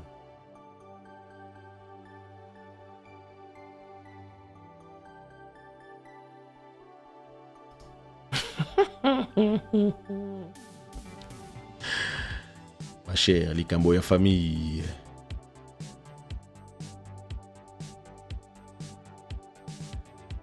Curious how you negotiate. That's interesting. You have to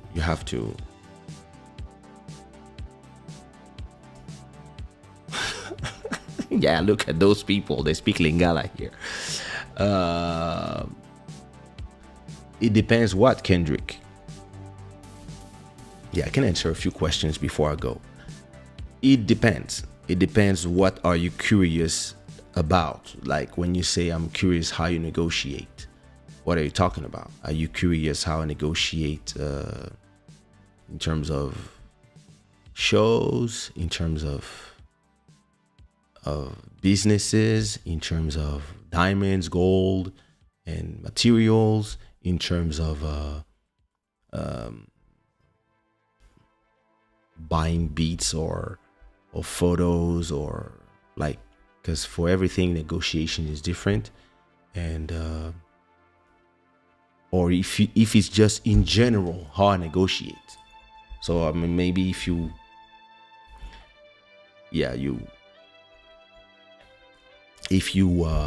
can precise your question a bit, I could answer it more easily. Or if not, I'm just gonna go on an answer in general. My Lingala is rusty.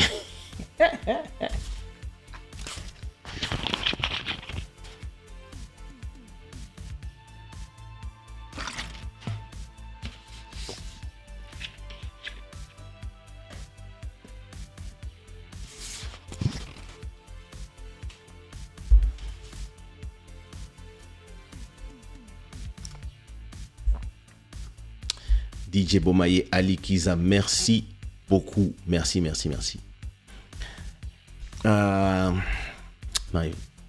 ça va être fort. Faut que je trouve un truc. Faut que je fasse un. Quand je vais à la kin, là, il faut que j'enregistre plein de bonnes vidéos.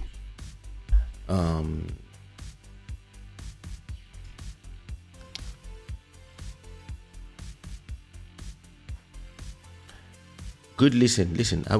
I would say, if you go to sleep and you have access to iTunes or one of those platforms, just put my whole album, African Prince, and sleep with that.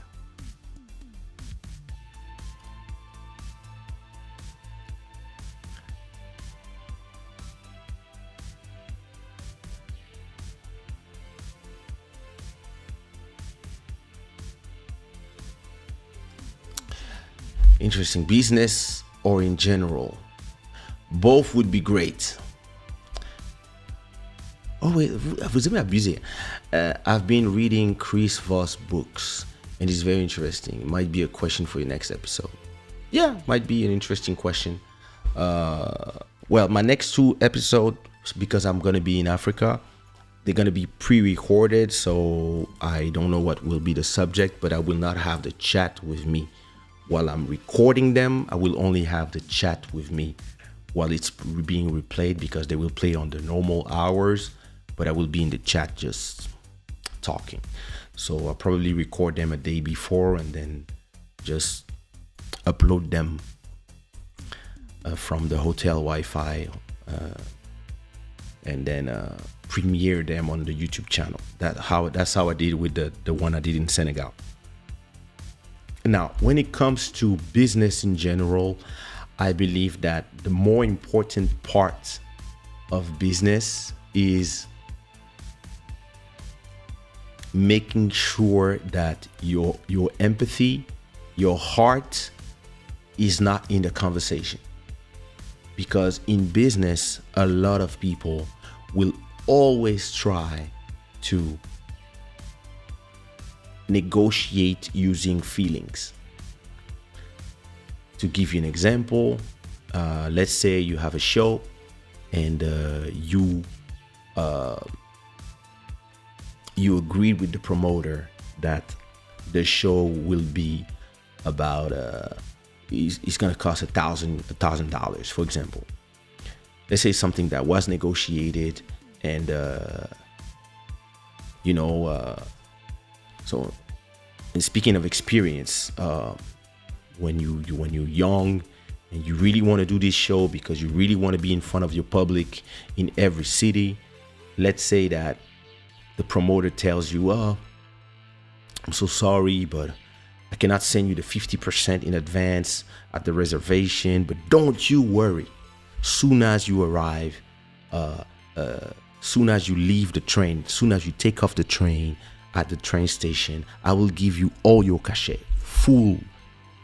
Don't worry, you can trust me, blah, blah, blah, blah. But this happened, that happened, blah, blah, blah, blah, blah." So because you are emotional, and the emotion is like, I don't want to lose this show because I want to see my public and I want to sing for them. You will be like, okay. And maybe your manager will be like, or maybe you and your manager will be like, "Yeah, we need that show. Let's go." And we make sure that, listen, soon as we leave the train, we ask for the money. So you're going to be like, okay, so you still reserve the show. Then you take the train. 2 hours, 3 hours later, you arrive in that city, and when you're there, you don't come out the train and you're like, "Where's my money?" No. You come out the train and you're like, "Hey, hi, da da da da," but you're gonna ask. So, do you have like the cachet? And at a point, the manager will ask, the person will say, "Oh no, wait till we get to the hotel. Don't worry, it's okay." Da, da, da, da. And then they will find a way to sneak out. So now they're supposed to bring you the money. So let's say they leave you there. They keep inventing stuff. And now they fast forward to 2 a.m. They come pick you up to go perform. And you ask them again, "Where's the money? Where's the 1,000? And they're like, "Oh, don't worry, everything is ready. The envelope is ready. But look, listen, it's already 2 a.m. The club is closing at 3:30 or 4. Your fans are waiting. You really have to go. We cannot waste time." So emotionally, you're like, "Oh my God, people are waiting." So you go. Now you're in backstage, and again, the person is explaining to you that the fans are waiting, and you're like, "Yeah, but you're supposed to pay us. So give money to my manager so we can go on stage." And now they're gonna tell you, "Yeah, but your fans are waiting. Look, listen to the fans, listen." Everybody's like, "Remboursé." People are getting crazy. So you look at your manager and you're like, "Hey, listen, forget it. Take care of the money part while I'm performing." You perform, and while you're performing, the promoter runs away. And when you're done performing, the club or the security, everybody pretends they don't know where he is. And so you hear, you wait, and nobody pays you.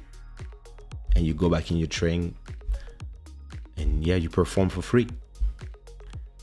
So that was a lot of emotional reactions to somebody that was clearly not a professional and clearly was doing everything not to pay. And it's something that I had to deal with a lot in my career, especially in early times. I'm talking about 99, 98, where, yeah, I was young. I was like, it was 22, 23 years ago. And I was super young. And yeah, I really wanted to sing. I was obsessed with singing. And I was scared that, I was scared that I would lose my fans if I don't perform. I was scared that I would, feel. It created some anxiety, some stress when somebody told me, oh, listen, the fans are waiting. And I was like, we cannot keep the fan waiting. And a lot of people will use those tactics to create emotion and to create a sense of urgency, and then to lead you to do the mistake of performing without getting paid. And then after that, they hold you, right? So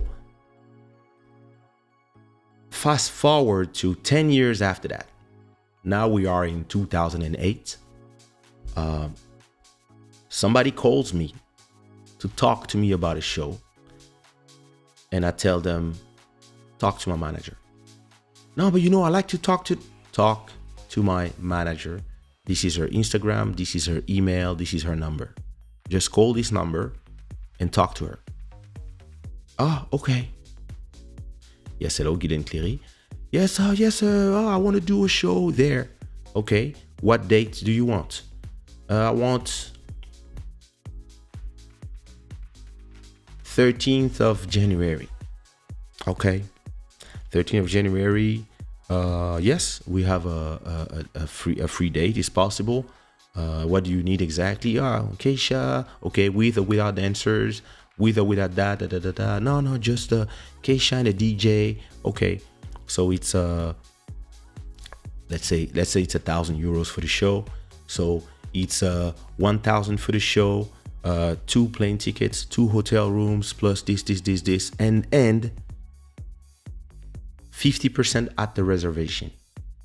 Oh, what does it mean? It means that for the show to be reserved and the show to appear on Kaysha's website, where you have the planning of all his shows, and to appear on his Spotify, you need to pay 50% so that the show is reserved. If you don't pay the 50%, if somebody calls me tomorrow, or not maybe tomorrow, but if somebody calls me in a week and ask me for the same show, I cannot guarantee that the spot is yours. If somebody else comes and pay the 50%, that person will take your place on that date, and then you will have to find another date. So if you want to go on with this reservation, you can send the money now. Bank transfer, Western Union, whatever. How you see fit. But you have to send that money to be in the calendar. Okay, let me call you in a few hours. I just need to make sure, but it's not a problem. Okay, cool. So the person calls again. Oh, Guylaine, I'm so sorry. Impossible to give you the 50%, but don't worry, I'll give you the money as soon as you leave the train. And then it sends me a message on Instagram as well, or Facebook at that time. Yo, bro, please, hey, talk to me, your manager. I cannot give the 50%, but yo, listen, you can trust me. I'm a man of my word. Blah, blah, blah, blah. Bladi, oblada, fianton. You will have all your money when you leave the train. And me, I visualize, but I don't reply. I call my manager and I say, bullshit coming. And she's like, oh, don't worry, I received the message. So my manager calls him. Hey, what up? I just saw your message. about the 50% is just to tell you that if we don't receive the 50%, if the date is in 3 weeks, if we don't receive the 50% now, today or tomorrow at noon, this show will not happen. We consider that this date doesn't exist, and I have 2-3 people who want the same spot because it's the last spot of the week, of the month, and I will just give that spot to the first person who give me 50%. It's just to let you know. No, but you understand. Goodbye. All right. Then you receive the 50%. We take the train. We arrive to the place. The person is happy. Blah, blah, blah, blah, blah. Hey, what up? Da, da, da, da. We go to the hotel. We go have a dinner, etc., etc. We go take some rest. The person calls us to tell us that the club is full. Everybody's waiting. Oh my God, it's going to be great. Blah, blah, blah, blah, blah. We in a hurry. Let's go. And we tell, I sent somebody to pick you up. And we reply, no, no, no, no, no. No, no, no, no, no. You're not sending somebody to pick us up. You're supposed to come with the rest of the 50%. You're supposed to come with the rest of the money before we leave the hotel. No, but everything is ready here. Okay. Do you have the contract with you? Or do you have your email with the contract? Yes. Okay, read the contract. Yeah. What does the contract say? No, the contract said you will have 50% before at the reservation and another 50% before doing the show. Don't worry, you will have it doing before. No, no, no. That's not what the contract says. Our contract says before leaving the hotel to perform. So my artist will not leave his hotel room if I don't have the 50%. But the fans are waiting. Yeah, if the fans are waiting, hurry up and bring the 50%.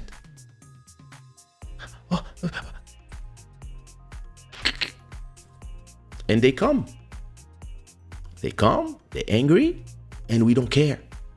And they say, we're going to be late for the show. It's your fault. It's not our fault.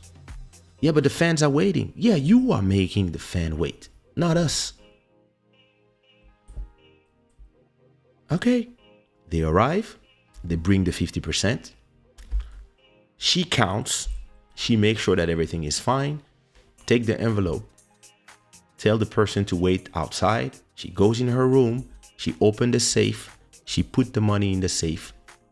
She put the lock of the safe, close, and then she calls me. And me, I'm here in my room watching TV. And then she tells me, let's go, honey.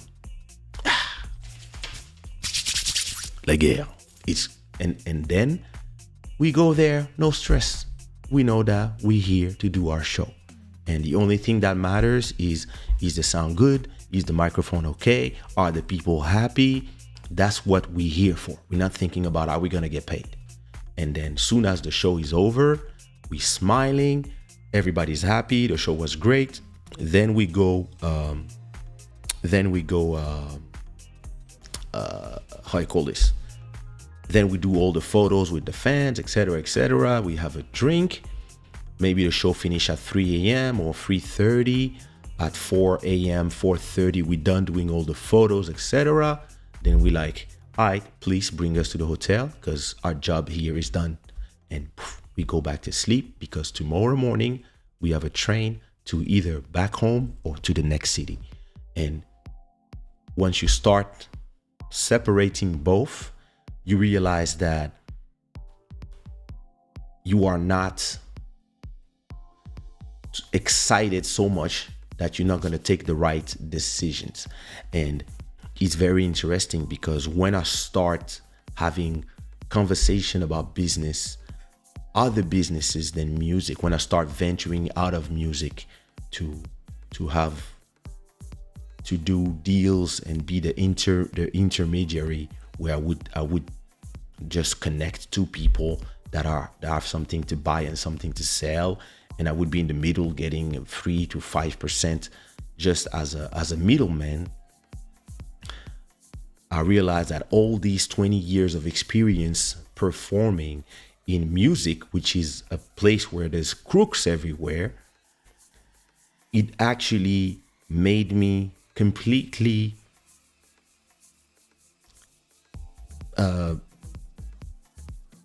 insensitive. I don't know if it's how you say this, but desensitized to the emotions that people try to make you, when like people try to make you hurry for things. So let's say that one day I had this deal that it didn't go through, but it was a long conversation. I think it was like a week conversation. I was on holiday too, and it was a company. They had a diamond, and they wanted to sell that diamond for, I think, 200 million, because it was like a big rock, whatever.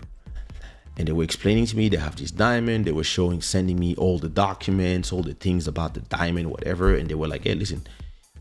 So it was a connection that I have in Switzerland that talked to me about the diamond. And he was like, hey, listen, if you have people, we can share it's like me, my wife, her friend, you, maybe we can share the commission if the thing is sold, and we have like, I don't know, 3% to share. It's going to be like the cost of the diamond is, I don't know, 26 million or 200 million. I don't remember. Like that was like 4 years ago. But if we get a commission on the 200 million, for example, fake numbers, if we get a commission on the 200 million, so even 3% of the money is still 7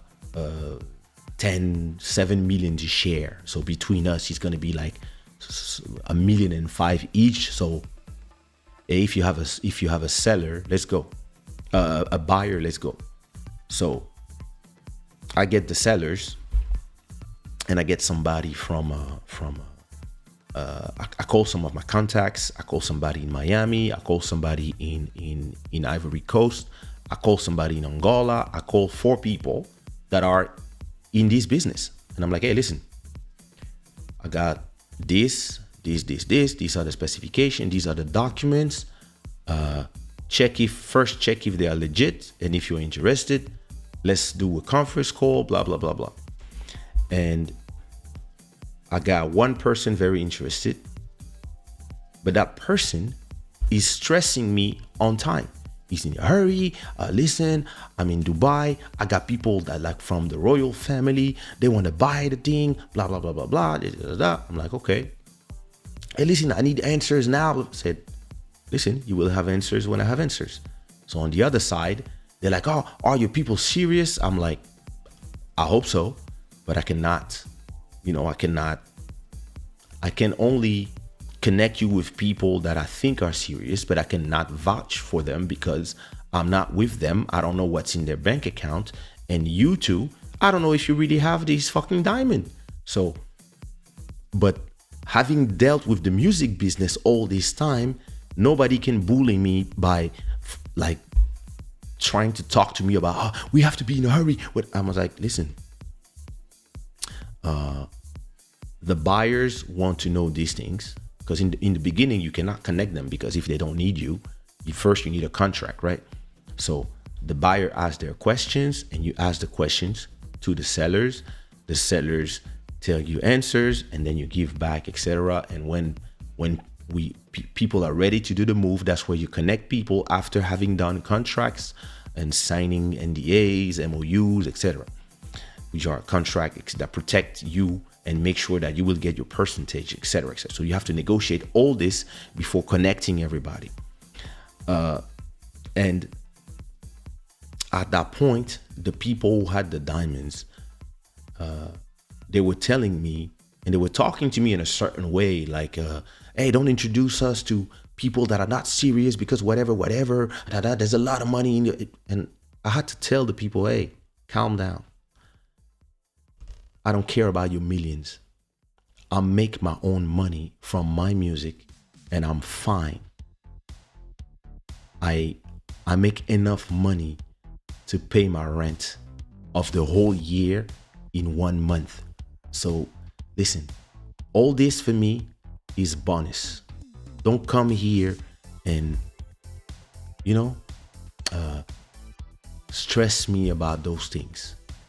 And don't be stressed yourself. Listen, it's just a negotiation.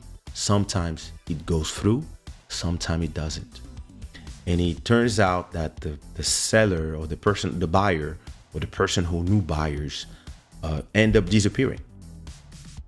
He just disappeared after pissing us off, asking so many guarantees and whatever. It just disappeared. So to me, that person in my book, I just crossed that person and I was like, okay, that person is not serious because after all this thing, it just disappeared. Okay, fine. And then I had a conversation with the seller, and the seller was talking to me like I made them waste their time. I was like, no, I'm sorry. Listen, when it comes to me, your rock doesn't exist because I didn't see it with my eyes. So don't come to me talking to me as if I made you waste your time. No, I had a potential buyer and it turned out that this person disappeared. It's not my fault. I don't control nothing. And I don't know why you're stressed, because I'm not stressed. And listen, if I find somebody else, I'll let you know. If I don't, good luck selling your thing. But when it comes to me, I don't even know if your thing is real, because you didn't fly me to where the rock is to show it to me. And those people, I don't know what's in their bank account. So listen, peace. And the guy actually told me, wow, I would love to be like you, like not so stressed. Me, like the company and and I have to sell this amount of things. And I was like, yeah, I understand, but listen, I learned in life and I learned in business that you cannot be stressed about the things that you cannot control. And you can't. Like, the only things you can control are your own actions, your own decisions. That's the only thing you can control. Everything else, you can do nothing about it. You can just decide how you're going to react to it. And this is part of Stoicism. I don't know if it's because I believe in Stoicism or if I'm a Buddhist, but applying this to my business really changed the way I move in life and how I move in business. There's a lot of things, they are out of my control, and there's nothing I can do. I will not force people to respect me if they don't want. I will not force people to pay me if they don't want. All I can do is protect myself and decide how I deal with people and how they deal when they deal with me. And once you are like that, the stress disappears. And whether you talk about 1,000 euros for a show or 10,000 euros for a show or more, or $1 million or $10 million for a diamond deal or gold or oil or cobalt or copper, whatever. Like, whenever you're in these conversations with people, you don't get impressed by numbers, because a lot of people, they try to impress you with numbers. They try to prevent you from thinking by urgency. They have all these things that they do to try to control your emotion, to prevent you from thinking straight when you're about to do the deals with them. And the fact that I've been confronted with all the crooks from the music industry for 25 years. Listen, I'm not impressed by anything. As soon as we start talking business, my face changes, and it's like if I have a special software in my brain when it comes to business. Even if you tell me, oh, listen, we're going to make $1 million, we're going to make this, we're going to make that, and we have to do this, you have to hurry, please prepare the beat. I'm just like, yeah, listen, he's going to be ready when he's going to be ready. And you want to go work, it takes time. Oh, please send the files, plans. I'm like, no, that's not how I work. I send the things when I have my contract and it's signed and I'm sure that this or that, because I've seen how every time I was hurry and emotional to do things, how I always got crooked in the end.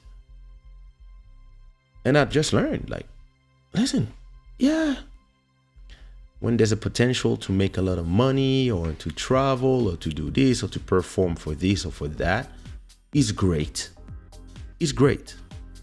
But as a business person, I don't allow myself to be emotional about none of it.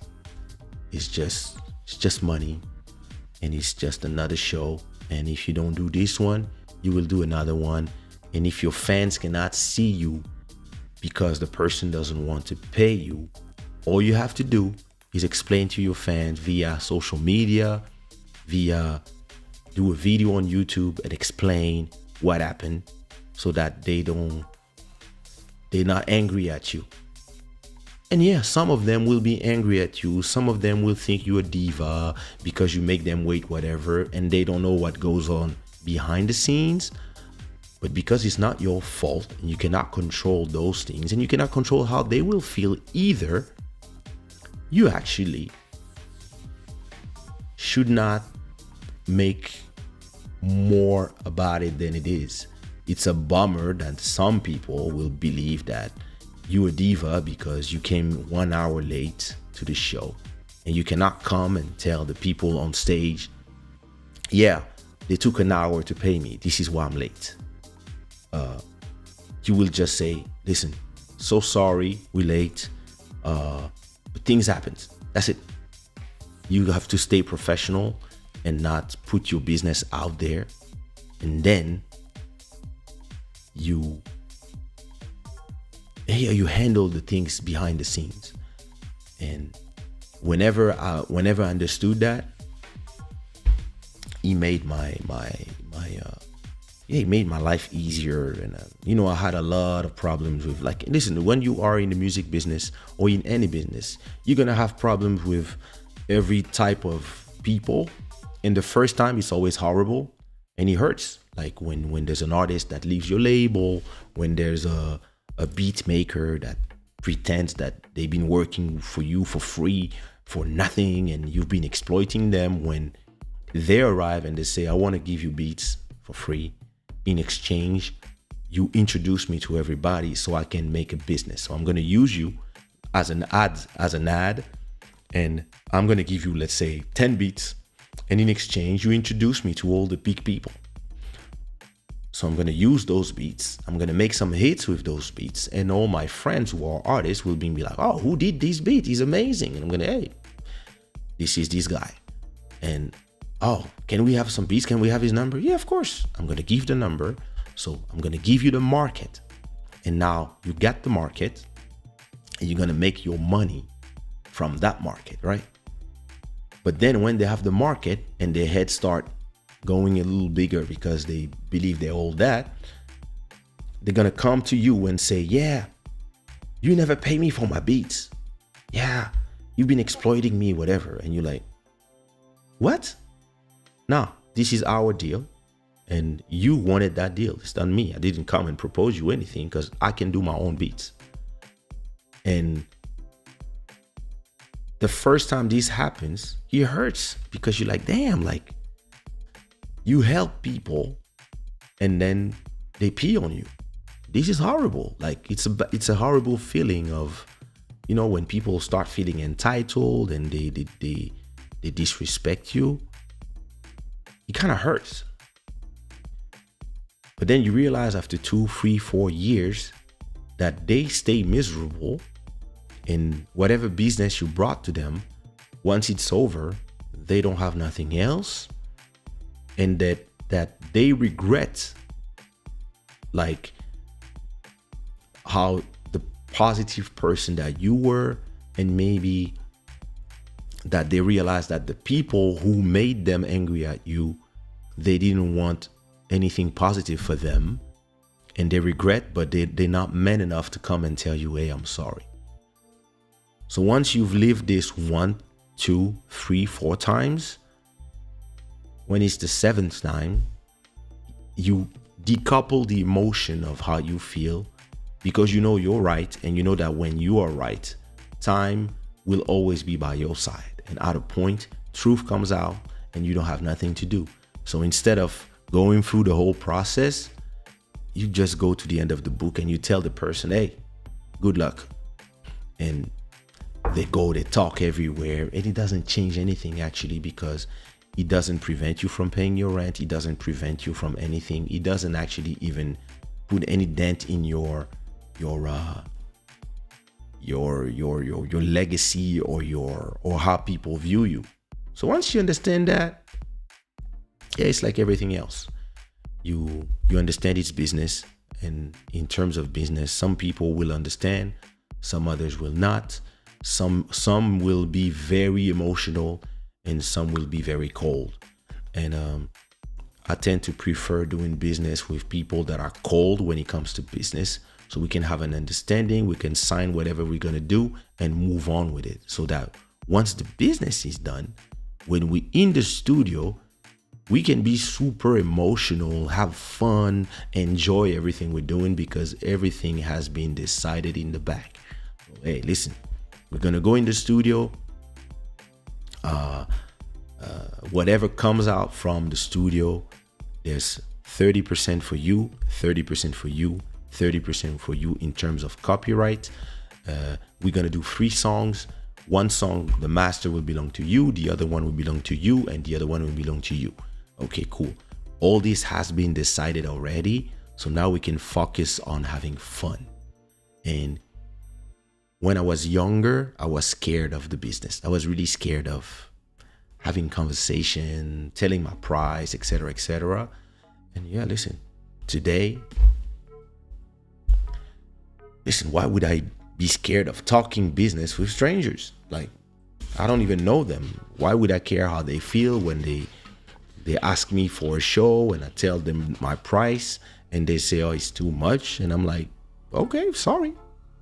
What you mean sorry? Like, hey, I'm like, yeah, I'm sorry. Like, I hope you find somebody for the price you want, and we keep it moving, and whenever you want me, now you know how much I cost, and that's it.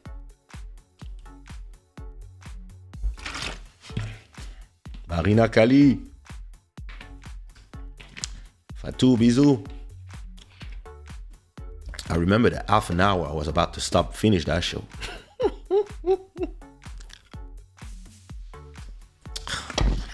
Joel, I'm like Mountain of Inspiration. I love when Mountain says, okay, so I have to keep my voice, so I'm going to finish this show here. And then somebody says something and brrr, it goes for another 30 minutes. Yeah, man. It's the same here. But I think my story that I want to tell about Black Ball, the next episode, I just tell the story straight from the get-go, because it needs the whole show to tell, and not when I'm tired like now. Have you ever bumped into a person that you've tried to do business with after it didn't work out? How did that go, and what's the best way to go about that? Yes, and it really depends how the person acts. How the person acts when you meet them. There's different type of people. Like, there's some people, there's not a lot of people in the world, but maybe 2 people. Yeah, maybe 2 people that the way business ended, it ended up with a street mentality, with menaces of I'm gonna beat you up, whatever, and he's me having my people ready to jump on the person, him, etc., and then him, like, the way it ended with lack of respect and money stolen. Like, I'm talking about like 100,000 euros stolen. This is somebody that I never met again after that, and I hope I will never meet again, because it's not that I'm gonna be like 15 years have passed, so I'm not especially like thinking that when I'm gonna see the person, whatever. It's just that I'm done with that person, and that person had that one chance to work with me. They blew it. Next, let me work with other people. Like, there's 8 billion people in the world. I'd rather meet other people than that person. So if I meet that person one day, I'll just say hi. That's it. And I don't even want to sit down and talk and be like, oh, let's look. No, I'm not even interested in talking to that person. But in the world, those people, I probably only have 2 that I really feel like the lack of respect went too far, and they don't have this. We don't share the same values when it comes to respect. So I don't even want you part of my life ever again. Even if you change, I don't care. I'm not one of those people that, people can change. I'm not one of those people. When I'm done, I'm done. You leave me alone forever. But that's me, right? So then you have hey, Mr. Ford. Oh, $100. Wow. Kendrick, thank you for having me up for all this time. Thanks to you. Wow. Thank you so much, Robert. Thank you so much for $100 super chat.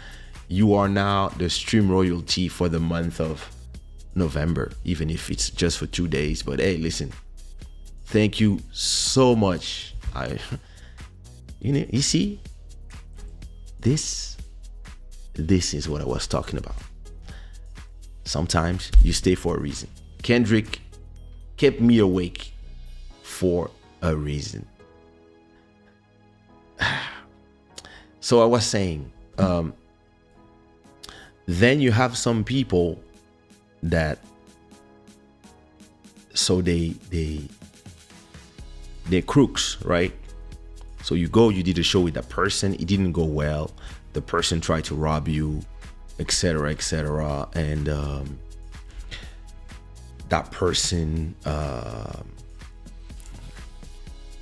the person tried to rob you. Actually, they rob you. You did the show, they pretend that whatever, they invented something, they were supposed to give you the money, but hey, we are in Cameroon, and they cannot pay you in euros, they only have CFA, but don't worry, I'm gonna look, this is the money, don't worry, for real.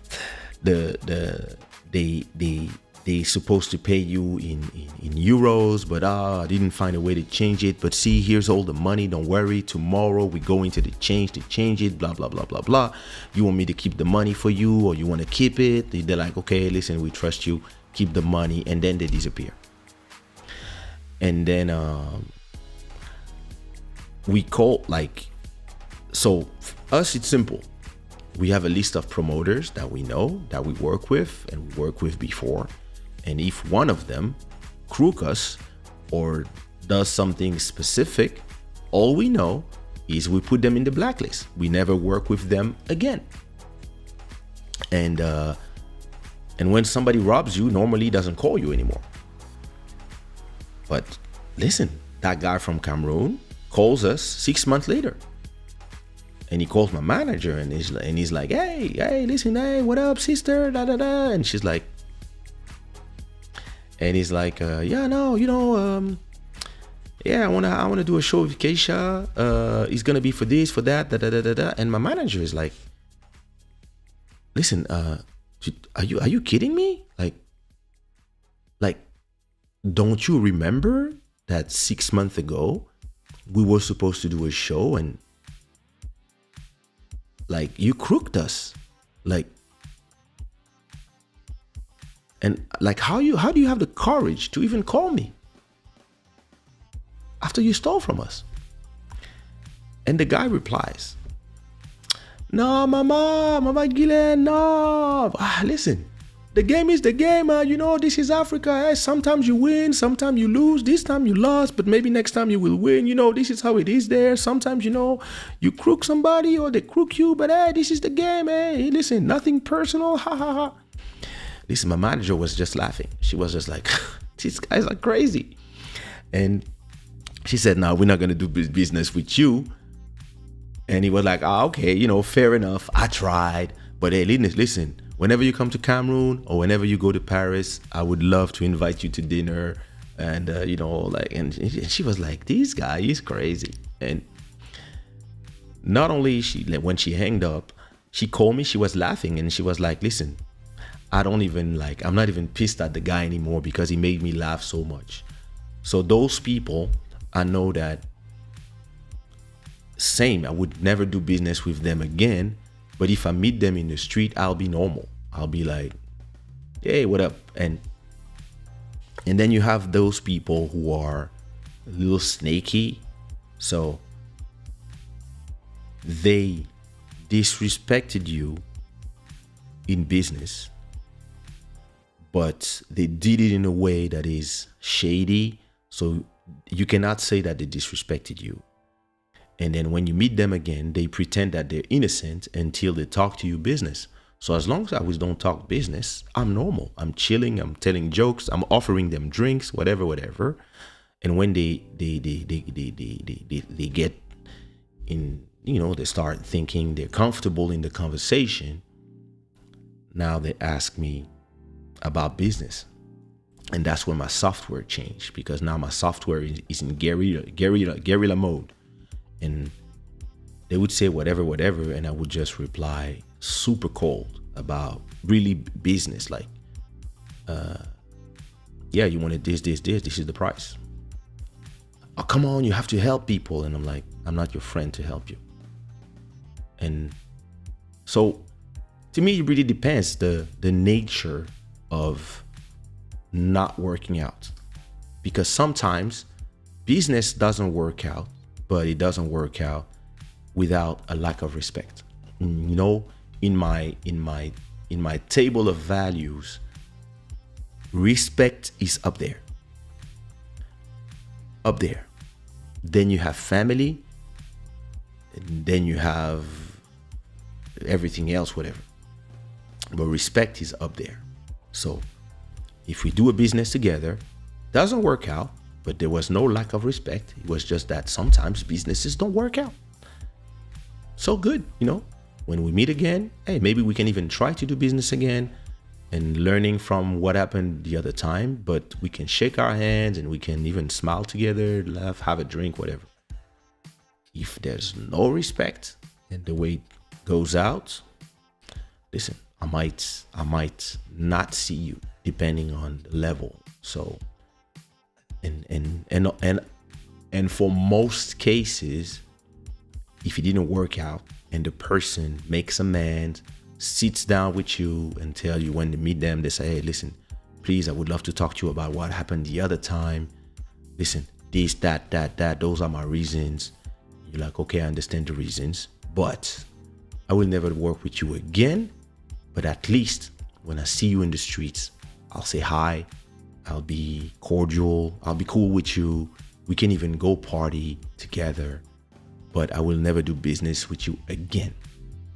And I have a friend. He's my homie, but I don't do business with him. Because when I do business with him, he stresses me out by his lack of professionalism. But we party, we chill together, everything else, cool, but not business. So those answers can never be simple. It's always, there's a lot of variables. You just have to, but for my angle, I'll always view it from the respect point of view. And it's the same for everything that I did in my life. Is somebody that, for example, wants to leave my label to be independent. If they talk to me first, I'm going to be the first to help them become independent. Those who leave my label, inventing problems or finding excuses or and with lack of respect, it's a one-way street. It's bye and see you in 10 years and we'll see who's where. And I don't care if you come back crawling in 2 years or in what. I just look at you like, I don't understand what you want. Please take me back. What? I'm not hearing. I don't hear. At this level, I don't hear. So it really depends. I can be super petty, but only when there's lack of respect involved. So yeah. All right. I hope I answered your question extensively, Kendrick and Marina Kali. And thank you again, Robert Ford. He paid for your for both you guys. He paid for your one-on-one coaching sessions. Thanks again, Robert Ford. And when it comes to me, I'm gonna go to sleep for real now because I could have told my story, but like, listen, let me change the title of this episode for. I'm gonna call it now. I'm gonna change the name from Blackballed to I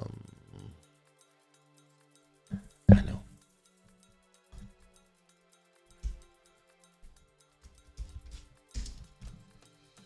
Money on the highway. You know, it's amazing when you do titles. It's the same as when you do songs. At a point, you run out of titles. You know, after saying I love you, love me back, come back, please don't go, I love you more, names, bladi or blada, at a point, you are out of song names. Something going on. Let's go. Let's do it. I'm ready. I'm not ready. Are you ready? Are they ready? They're not ready. And at a point you're like, wait a minute. Okay, I use all the English. Okay, let me use French. Je t'aime. Love de toi. Viens avec moi. Enlève tes vêtements. Remets tes vêtements. Quand tu n'as pas de vêtements. Nu sous la plage. Sur la plage. Nu sous la douche. Nuit. And you're like, damn, I've run out of titles in French. Let me go. Let me find some titles in Spanish. Te quiero. Volverás. Ligadas. Etc. etc. So that's where I am, you know, about to release my 10th album. And I have 50 songs in an album now. So imagine like the number of songs I have. And I think I used like everything. And I don't even know, like when I find titles, sometimes I have to go to my my profile on Spotify and check if I use the name already. So sometimes I have to do this. I have to go here and I have to go like, okay, I need a name. I need a name for this new song. So Kaysha, let me see, songs. And then I realized that, damn, like I got all these songs. I got all these songs. All this is my songs. Heartbeat, Raquel, You My Baby, Nobody Else, Loving and Kissing, I Will Habibi, Tire Sarop Everlasting, Without Me, Si Tu T'en Vas, Bailar Kizomba, Supernova, Deeper, In the Air, etc., etc., etc. And listen, and the list goes on.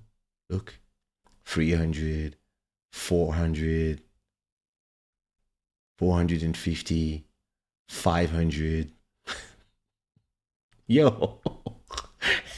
So sometimes when I think of a title, I'm like, wait, I'm gonna call this song My Girlfriend. And then I'm gonna check, I'm gonna do My Girlfriend. And I'm gonna realize that, okay, my only girl, you my baby girl, my only girl. Okay, let me see, girlfriend. And oh shit, look, I haven't girlfriend. I have that. Boom, girlfriend. Damn. Okay, let me call this then. If it's not girlfriend, let me say my baby then. Oh shit, you my baby girl. Damn, wow. I could say my baby. But you see what I mean? I run out of titles. That's the fun part. Oh, but it's amazing. Listen, it's a great problem to have. I would tell you that. So I'm gonna play you a song from my new single that is actually a re-edition of some 3 songs that came out in 2003, but I believe they didn't have their fair chance, so I'm deciding to release them again. And it's called The Concept. It's available on the platforms. And yeah, listen, it was recorded in 2003 in the summer, came out in December 2003 on my 3rd album, It's All Love. And yeah, listen, it's called The Concept. And I will see you again. Wednesday is the, let me see, Wednesday is the, oh, it's the 1st. So Wednesday I'll be traveling to Congo. So I don't know so I'll be in Turkey. I'll be in Istanbul Wednesday. So I don't know if I'll be live. It's gonna depend of different things. So maybe I'll be live from the hotel, maybe not. Maybe I will pre-record something, and then the next 2 episodes after that, so I guess the next 3 episodes will be pre-recorded and shot probably in Congo. We'll see how it goes. And until then, I will see you when I see you. Thank you so much for every new subscribers. Thank you to the sponsor, Shadoware. Congrats to Joel for winning 2 times in a row on a t-shirt from Shadoware. And thank you so much to Robert Ford Jr. for a $100 super chat. Thank you so much for your support. Thank you to the stream royalties and all the sponsors, everybody. Thanks for coming, and I will see you when I see you. And I hope until then that everybody stays in great spirit. Rest in peace, Virgil Abloh. And listen, blessing on everybody. And let's listen to The Concept. Peace.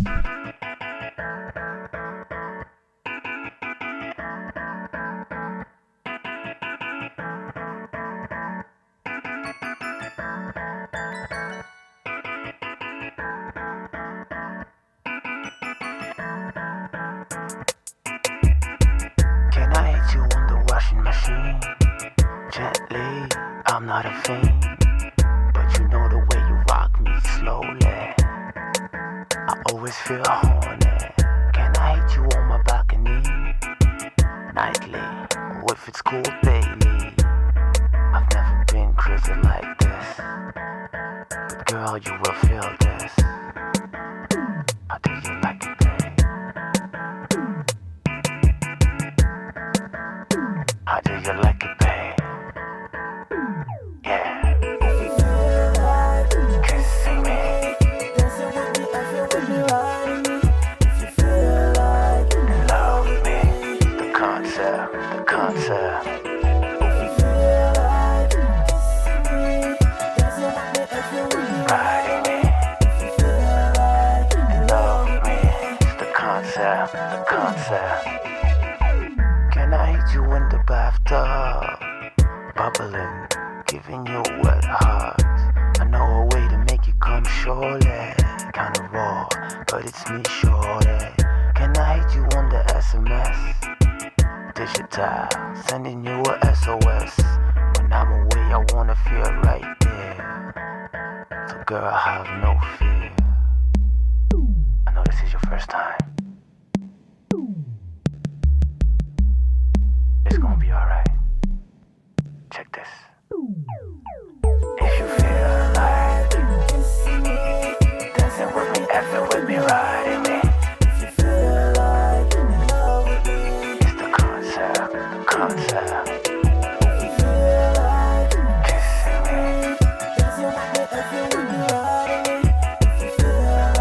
In love with me. It's the concept, the concept. Yeah.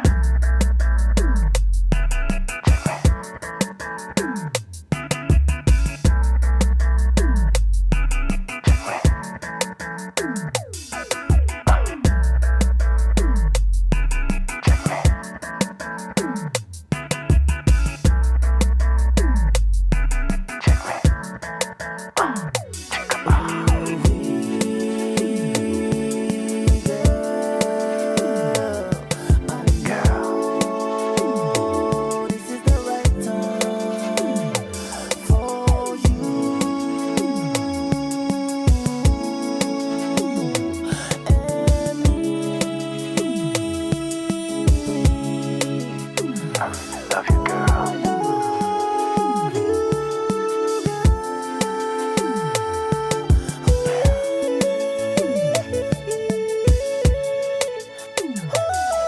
If you feel like kissing me, dancing with me, effing with me, riding me.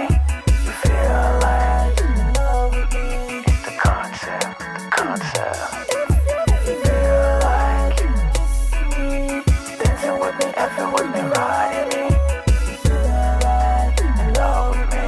The concept, the concept.